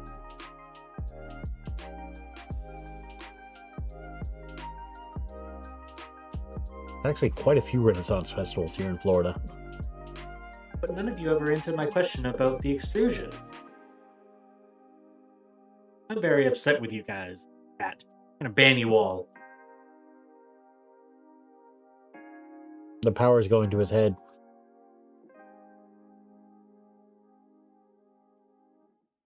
But yeah, let's get this question answered. What do you guys think?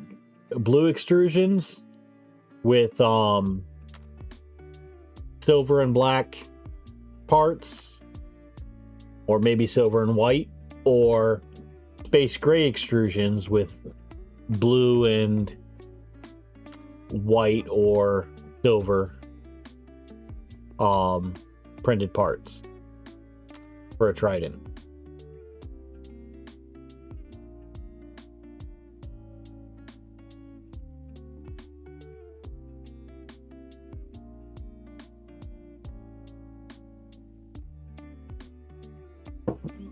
Let's see here.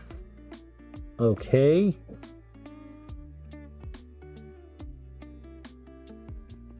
I think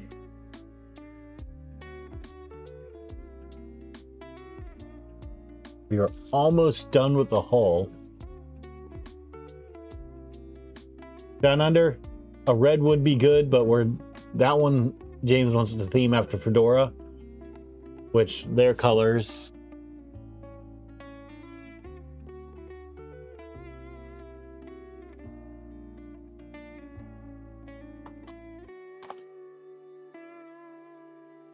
You can see are kind of a blue and white and silver.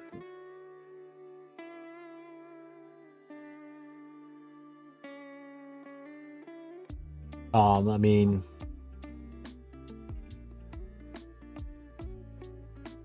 Ubuntu, you can see up here, up in the corner, it's kind of an orange.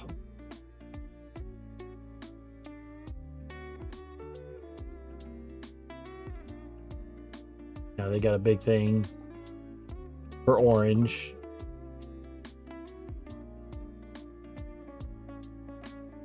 White would show fingerprints. Yeah. I mean, we could always do the space gray, like a space gray or a silver with the silver with blue accents and silver parts, or blue parts and silver accents. Either way. Let's see here.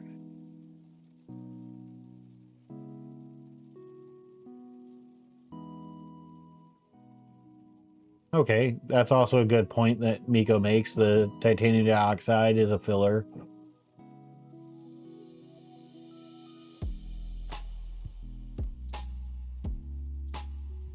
Blue and orange would be good, but I can definitely say my parents would kill me for that, because blue and orange is the colors of the University of Florida here, and my parents graduated from FSU, and they are arch rivals.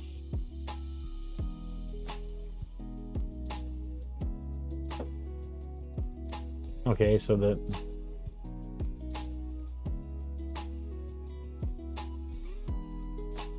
the grease can stain the white parts as well. So okay, we'll definitely avoid white parts, but maybe a blue So what would you guys think? Blue frame, silver accents with blue printed parts, or space gray with blue and silver parts?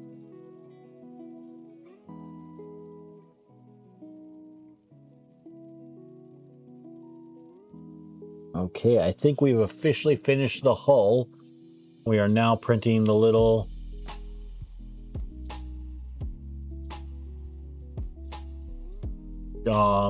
trying to think of the word. I am brain farting on the word.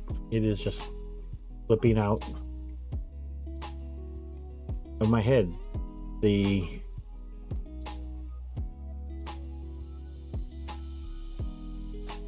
navigation cap, not even it's not even a quarter. Pick something. Pick a word. Yeah, I'm just trying to think of the word. Cabin, that'll work.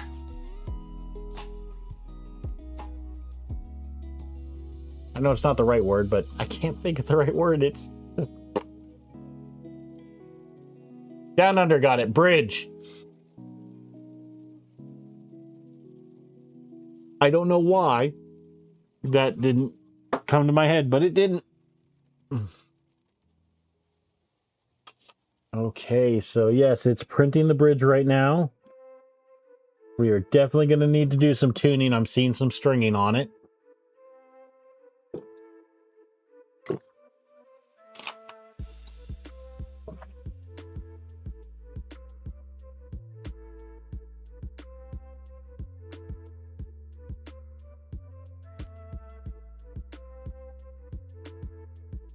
Miko, that would be a pretty good color combination. Lifted, it could very well be wet filament, but then again, we're in Florida, everything's wet.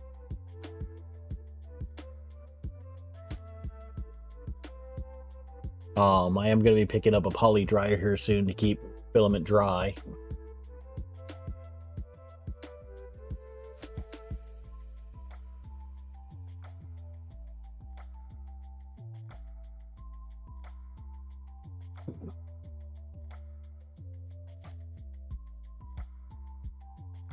Oh, I'm definitely going to make sure I have that poly dryer before we start doing this stringing test, because definitely want to make sure.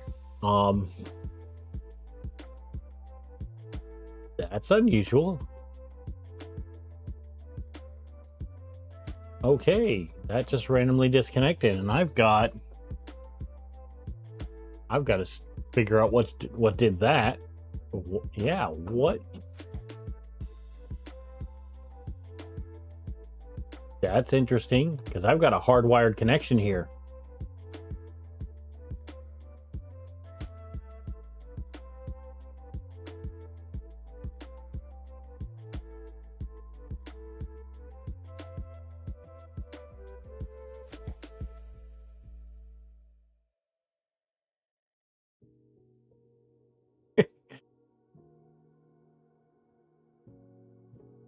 John, I could sit, the length of time it takes, I'm not too worried about, and the sound, because I'm not too worried about. So RJ, I've got a direct Ethernet line into this thing.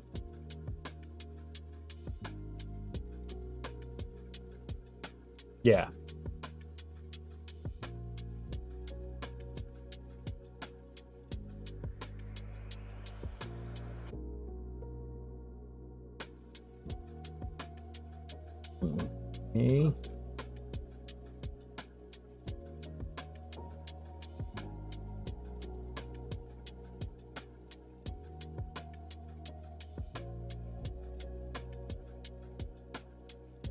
Okay. I wouldn't know if it was DNS on this network, John Doe. Because this is James's network, but I doubt it's DNS.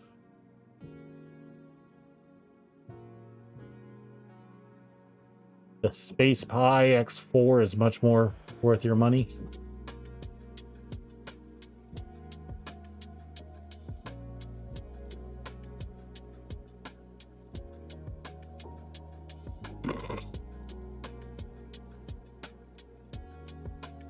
All I know is I keep hearing this. I keep hearing the steppers, and it's making me think of those things like the Flopatron, where he uses the stepper motors to make music and everything. And I'm like, and that guy that used the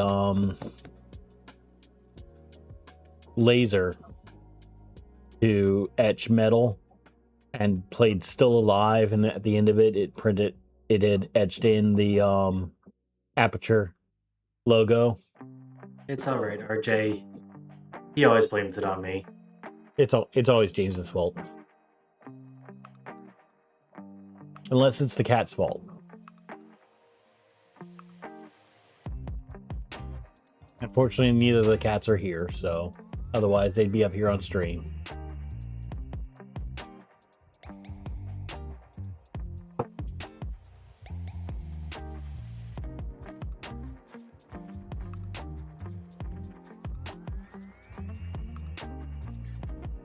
All right.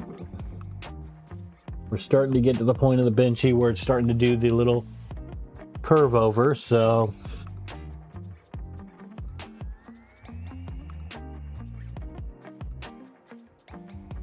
getting there.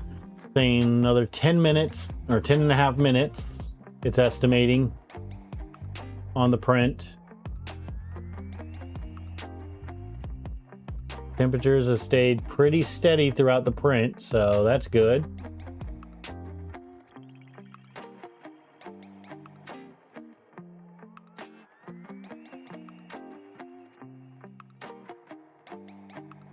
Up, the arch has officially touched in the middle.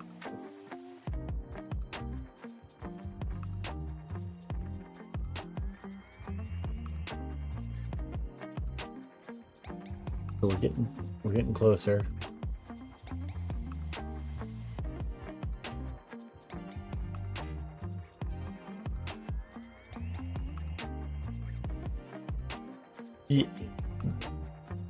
Yeah, so yeah, it could be the MDNS.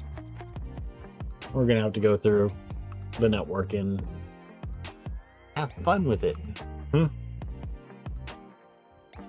Yeah.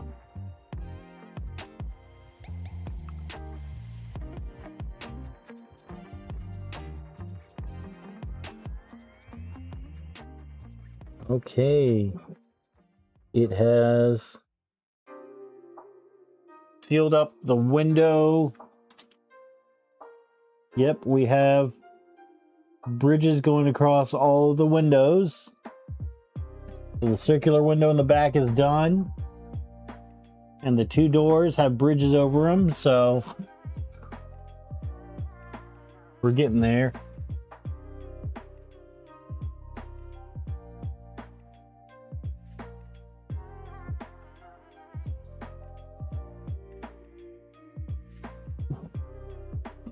Getting close.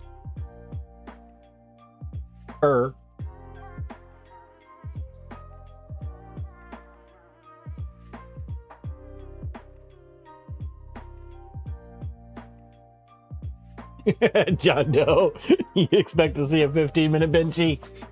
I don't know if we'll be there next stream, but we're definitely next stream we'll definitely be doing some tuning on this to get things running a bit faster. But is it really suffering if you're with us? We're so nice.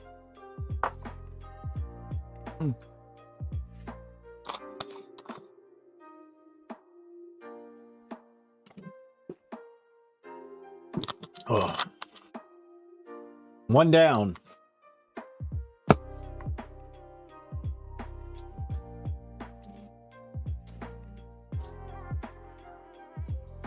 But I came prepared with another.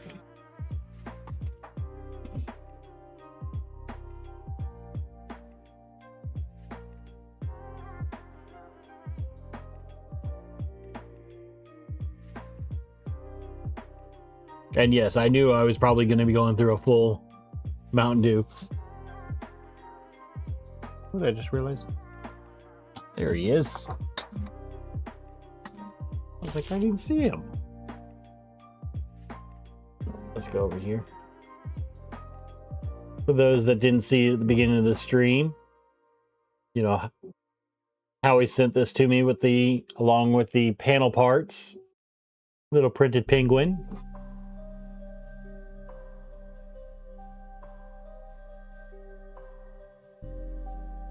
You can sit there and stare at the print. Lifted Mountain Dew is amazing. This allows me to stay focused. No. I don't have Stockholm Syndrome. I'm trying to give you guys Stockholm Syndrome.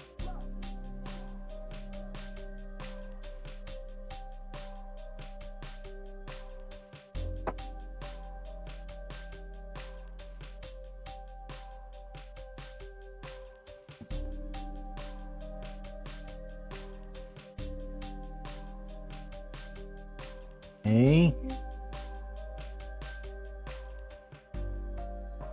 We're starting to bridge gaps now.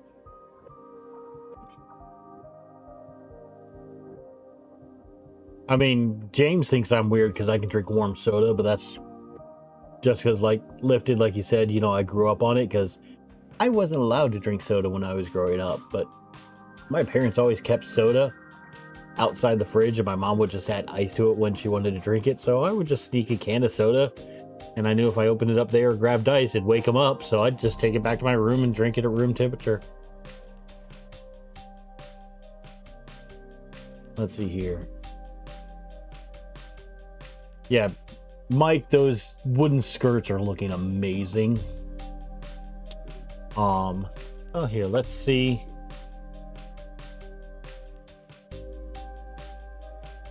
Let's go to my Discord here real quick.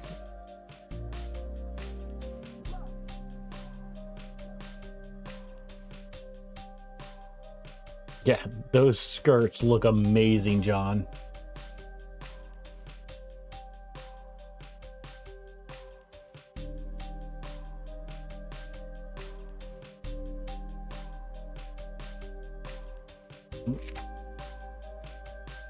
So, you know, everybody give credit to Mike. You know, he's been sitting here working on those. John, just come into my Discord.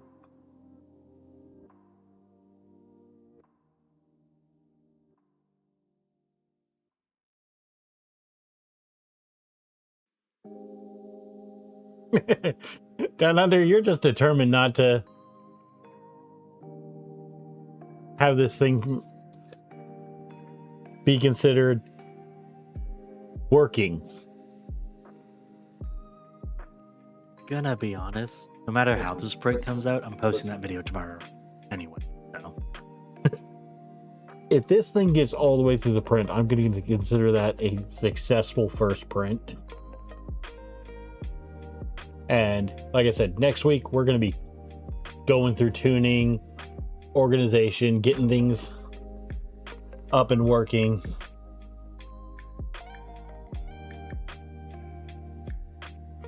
So, yeah, if you guys, you know, for those of you in here, if you guys haven't gone and checked out Down Under Maker or RJ Repo Man, you know, they're also really good streamers.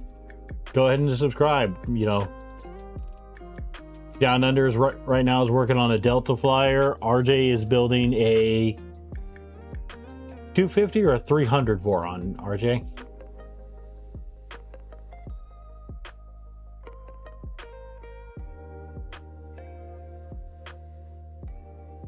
So he's building the 300 version of this one.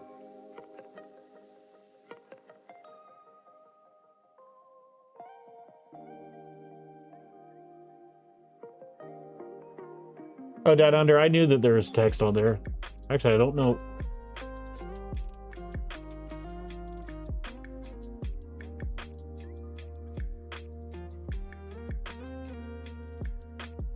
I know this one has it on the...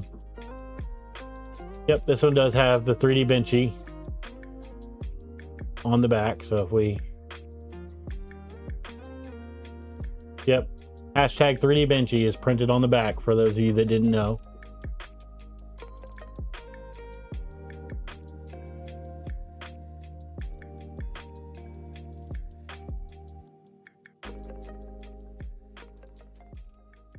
Yeah, Kenneth, go ahead and give him a subscribe. He streams tomorrow.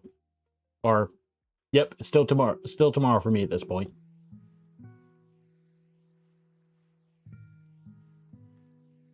All right. Mainsail is estimating another 5 minutes.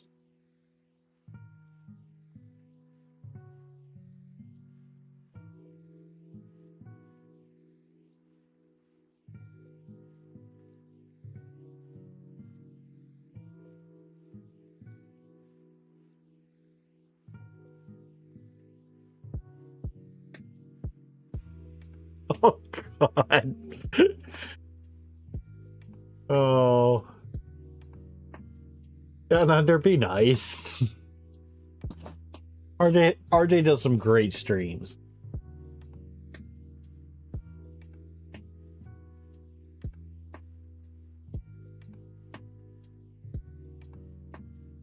Oh, Mike. Yeah, if you get 350 skirts printed out in wood, you definitely post those. That is going to look sweet. The box turtle's already looking sweet enough.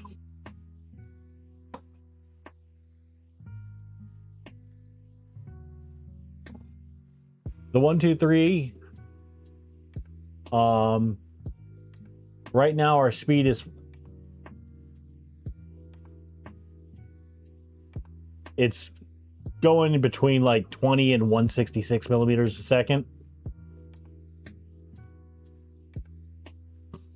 Yeah, I don't have this thing tuned for speed yet or anything. 1, 2, 3. But thank you for the sub. I haven't seen that logo pop up on screen in a while.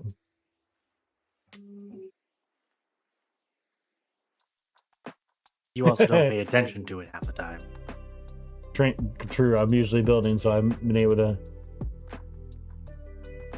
Yeah, so I have other things that are probably limiting the speed.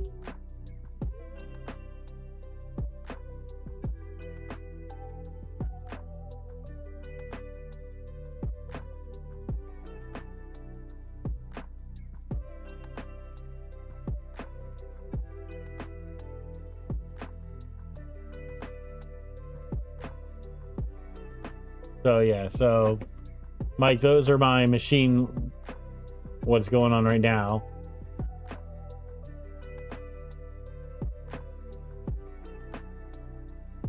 Oh, it's getting that. We're starting to print the smokestack. Mike, have a good night. Ooh, wow, 4 hours? That's gonna be. You're gonna have a rough time at work tomorrow, but thanks for sticking around, Mike.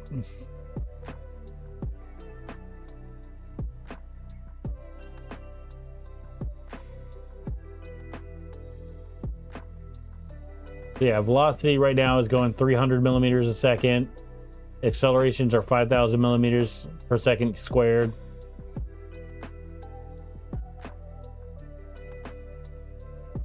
All right, look.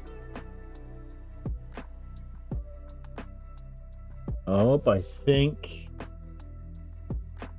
we're getting near there.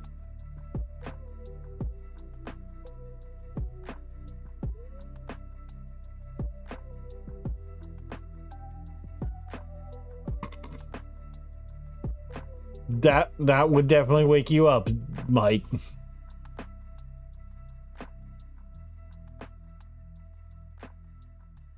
But yeah, get some sleep. We don't avoid the burns if you can.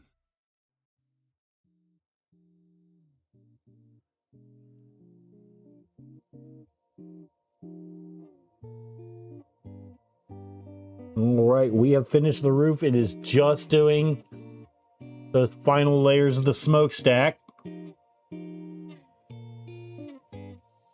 We are at 213 of 240 layers. Almost there.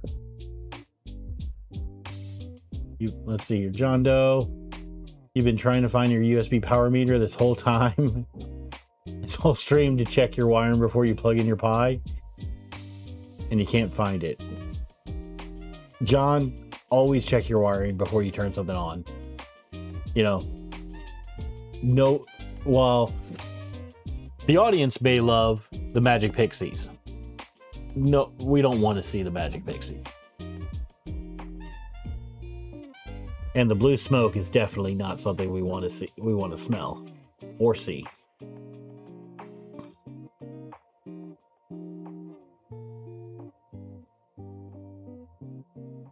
Okay. Saying 18 layers left. 17.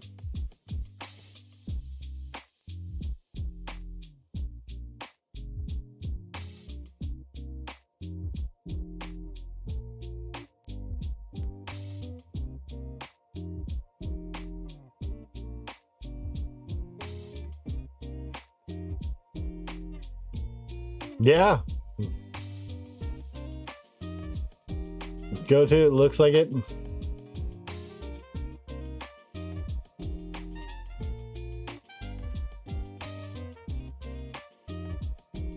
The 1, 2, 3, it is running, it is a bit slow and it is a 1 hour plus, but this is the first Voron I have ever built, and the fact that it's printing, yeah, ABS as its first print, I'm taking it as a huge accomplishment. But we can start tuning these things, we can start tuning this next stream to get faster and faster.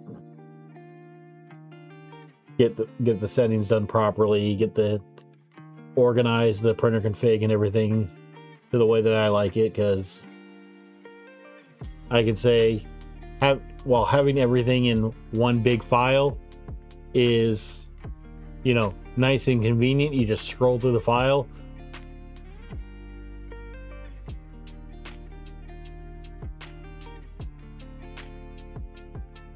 Down under, you are technically correct, which I know it's the best kind of correct. So let's say the first successful print.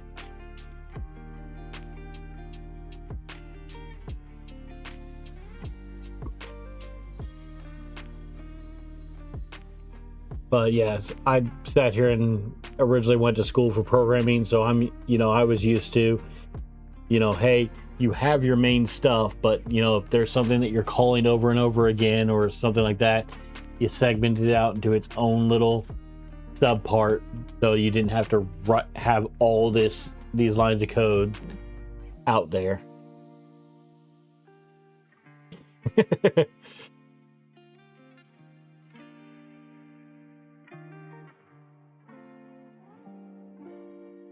We have a successful Benchy. Oh, we're gonna let it cool down. Who needs to let it cool? Take it off right now. Do it. Do it. So I can definitely say either I need to tune the retraction, or this filament is a bit wet, because there is quite a bit of stringing in that rear window.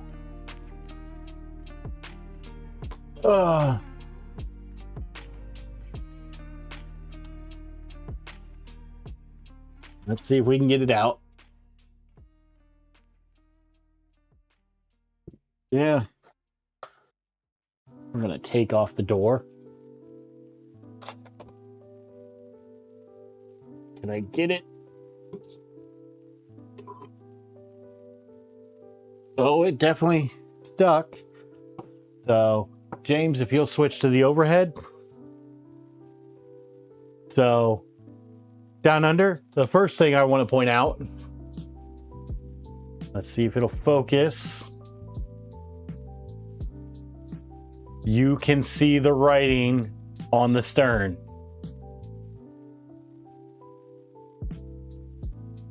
First layer definitely needs a bit of tuning.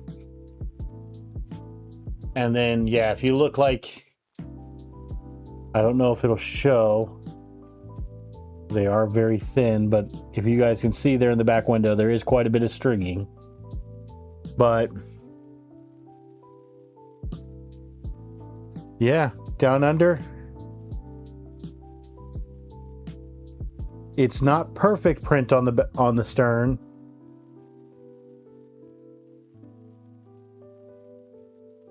But I can read 3D Benchy.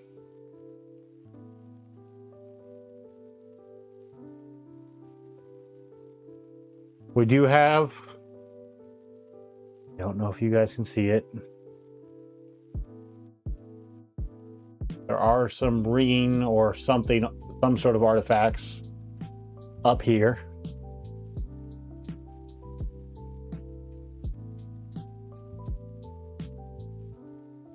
Cybertech, this is the BQ.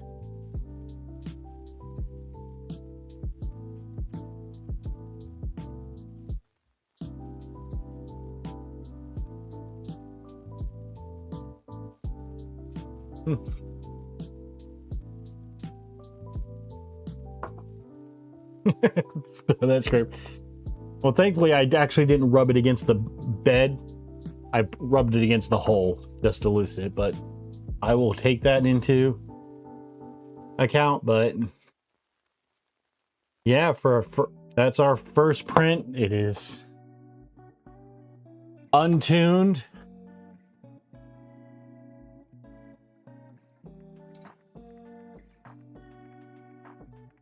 Untuned, but it is working.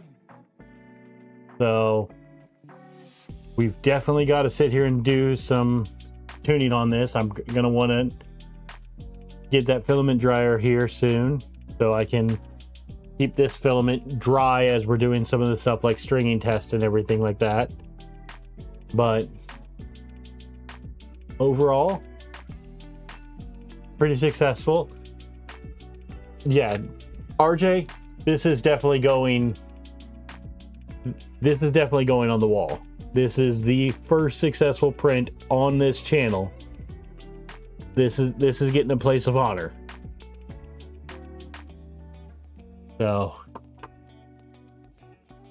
you know, I know I've been going a bit longer on these last few streams, but you know, we were so close that I was just like, I want to get this done. And finally getting this done. Yeah, and it is Florida. It is very wet, so it's... Yeah, lifted. That's definitely the issue.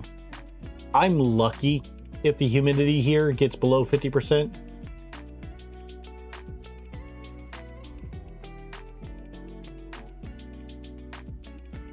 No, that is probably going to come out... I'm going to say I'm going to aim for about 2 p.m. Eastern Standard Time on Monday.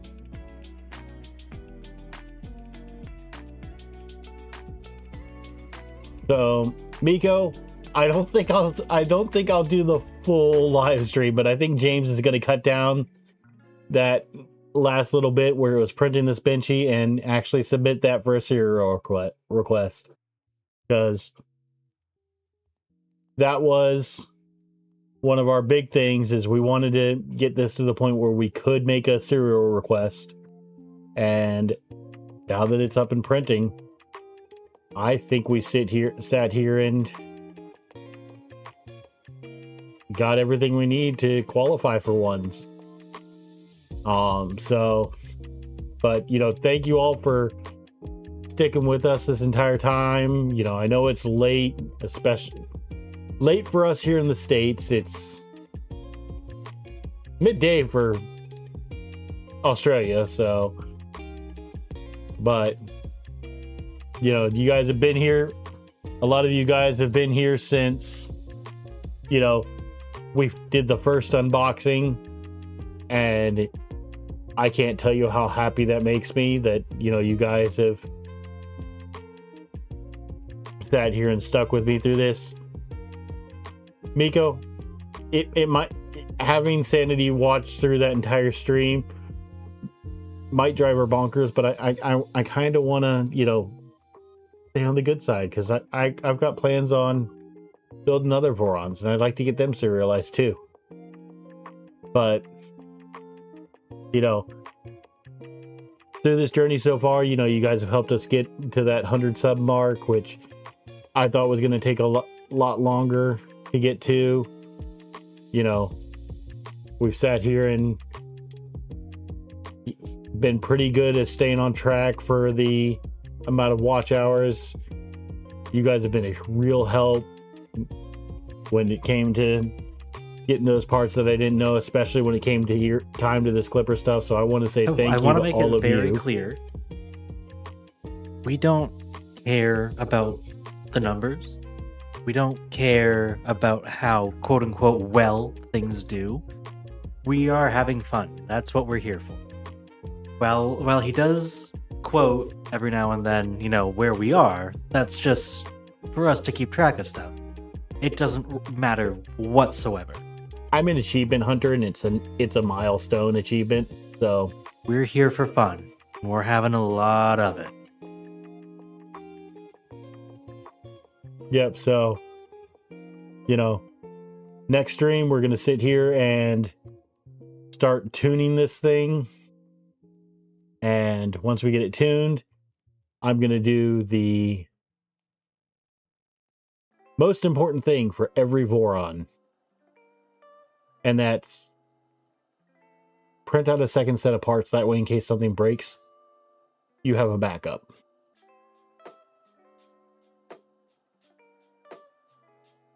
Let's see here. Hey.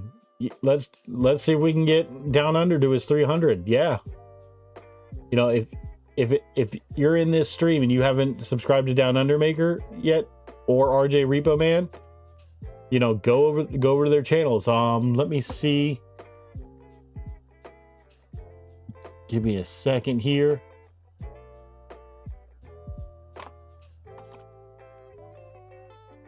Let me get you guys some links here.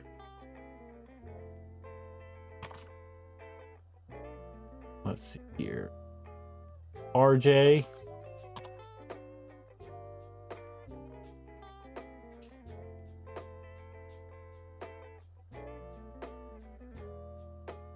There it is. So that one's for RJ. And let me get Down Under Maker here.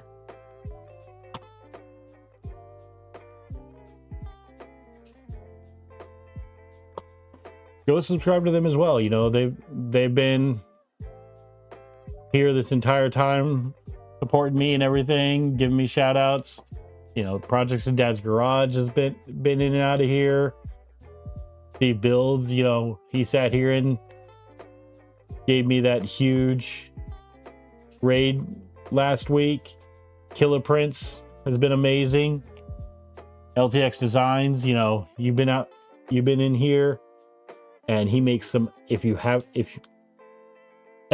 makes some amazing panels. You know, Armor 3D, if you want to see some of those, if you want to see some of the panels that LTX makes, he's got them in his videos, and Armor 3D is also a great streamer to watch. Yeah. You know, anyone I forgot to mention, you know, thank you. And I will see you all next week. And hey, go make some